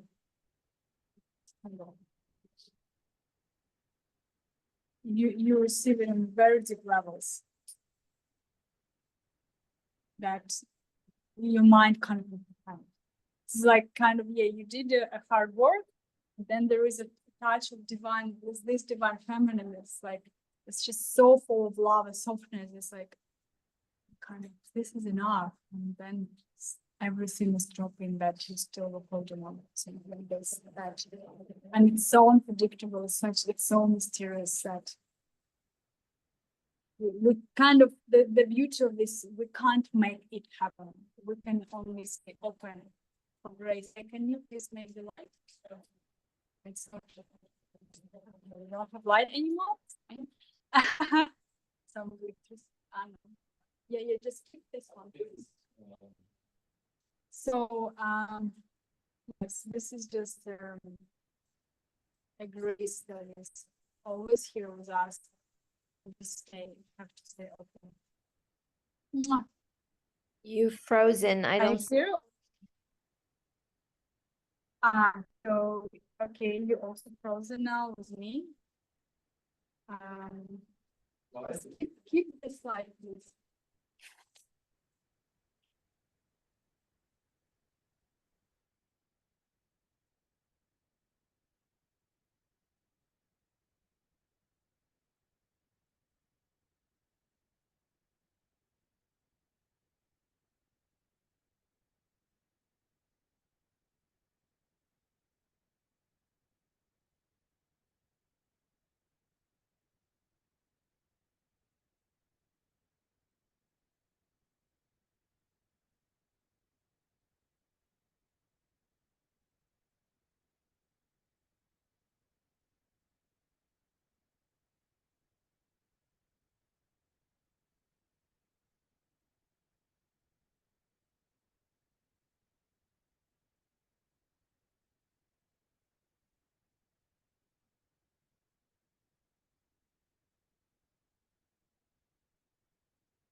Well, I had to come through Anthony's phone because something happened with my phone. Let's put it here.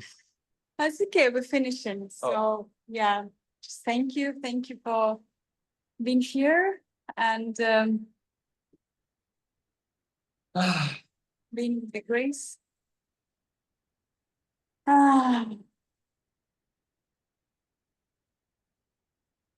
Feels divine. Now something is going out of control. We have a storm outside. I never you- seen this. Huh? Can you give a little sneak peek? Can you show me Arunachala just really quick? You won't really see it anymore, honestly, because we now have a storm. I've never seen. We literally are supposed to have Arunachala now there, Yeah. but it's literally like Okay. thunderstorming. But there's the energy. If you want to connect in front, you can see.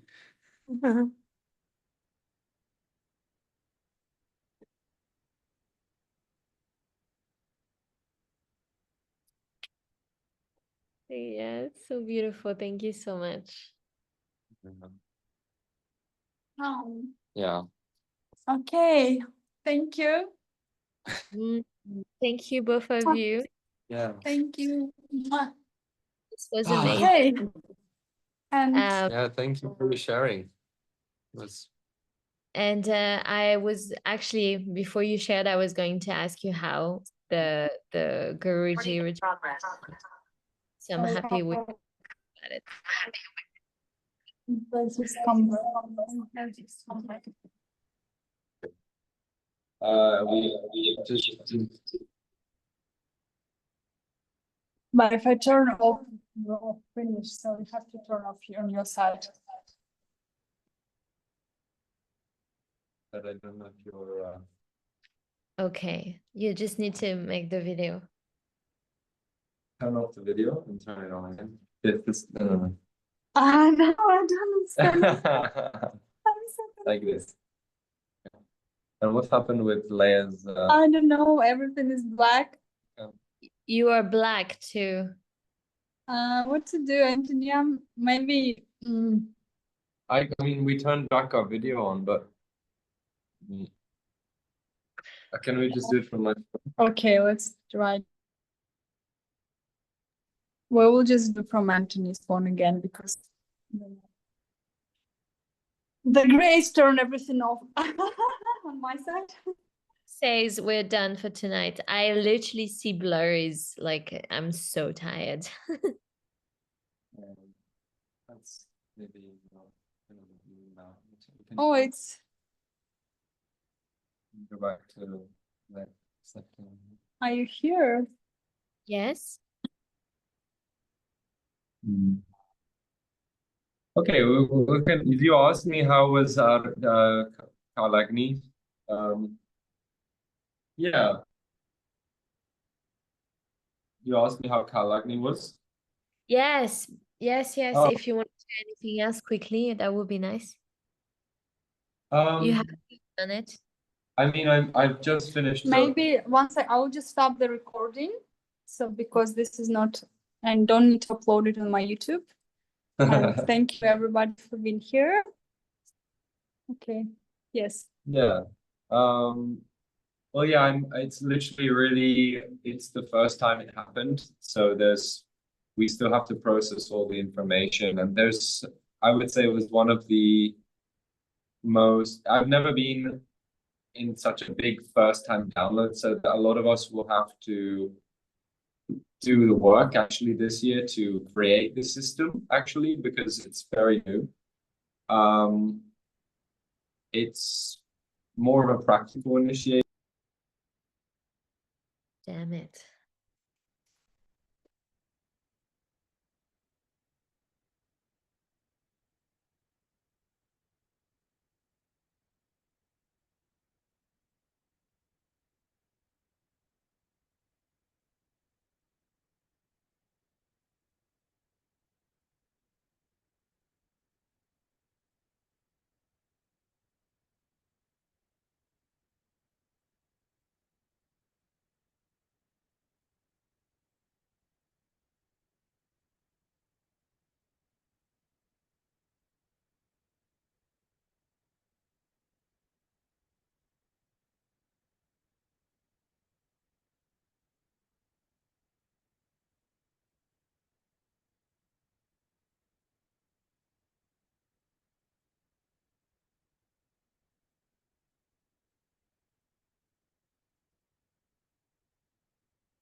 Okay, we're gonna make it happen.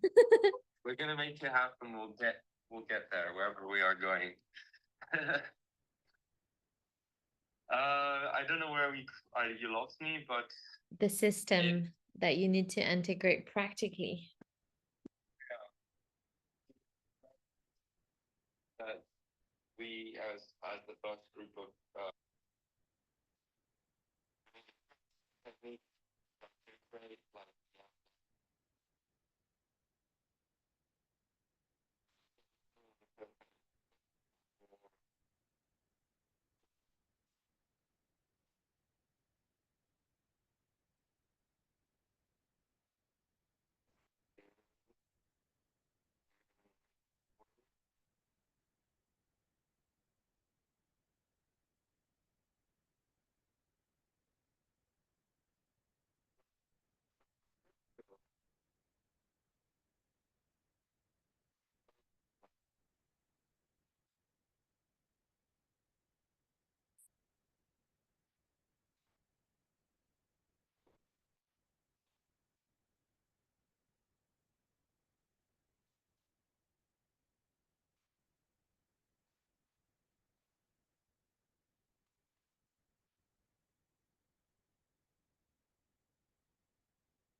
Massive. Yeah. And I will give you a little, like, whatever you need, like a quantum activation, or we can do an exchange. Yeah, we can do exchange.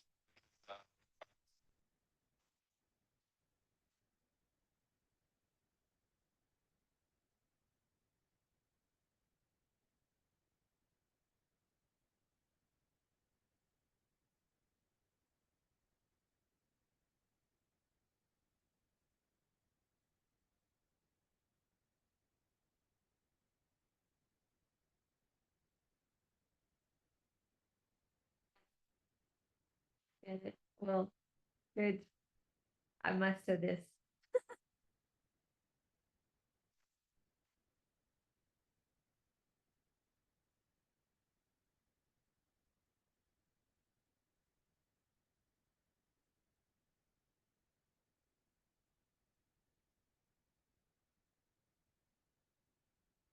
We went through the, oh, little angel. We went through the dark caves.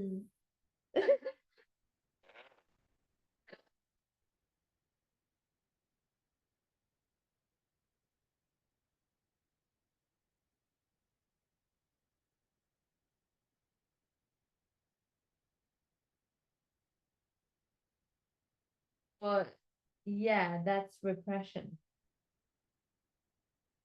Yeah. That's why. Yeah. I don't know how we look.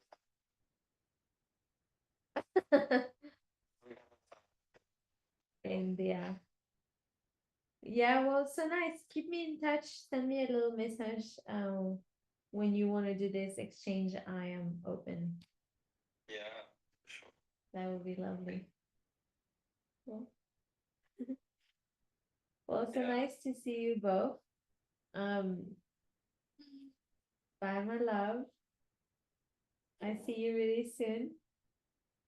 Yeah, see you. Mm, Enjoy. Yes. And both enjoy Tiru, like maximum. Enjoy for 3 of us.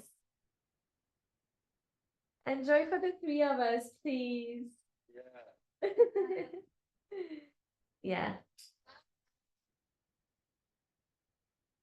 I know, I see you guys. I see you juicing next to each other. I feel you. That's so cute. I'm happy. It's like a different, completely different quality though, too.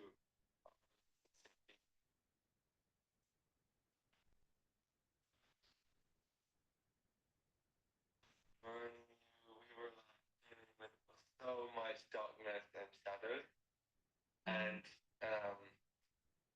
yeah, this is one thing I wanted to share as well. It's like geography and like the energies of the space, like this is so impactful on everything we're doing.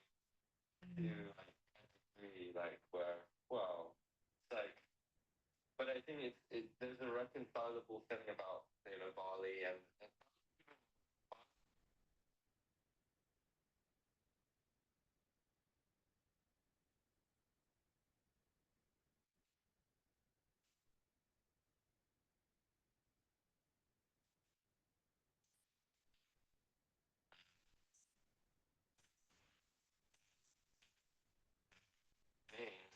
very kind of almost like so heavy and dark that it's the definition of inner and like I don't know, like, yeah, just like a sense of activity, and then that's what the Balinese are like so good at doing, which is taking like shit and crap and like there and making it to like sundaram, like yeah, it's something just to be mindful when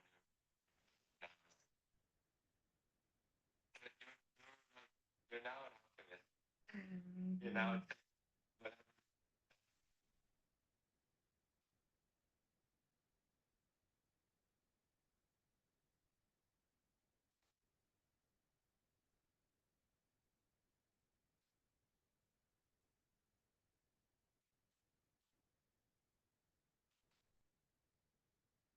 When in Tiru,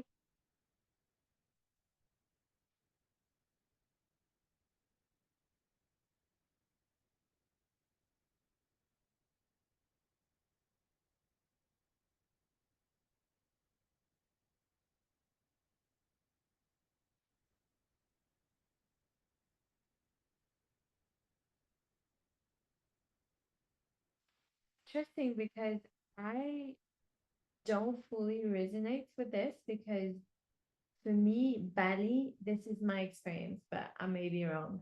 For me, Bali, it's a highly karmic space, and I feel like the first 6 years when I was here, I was burning so much karma.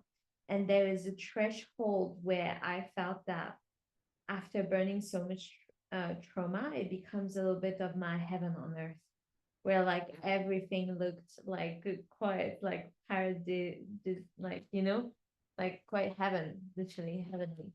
The people, the nature, everything.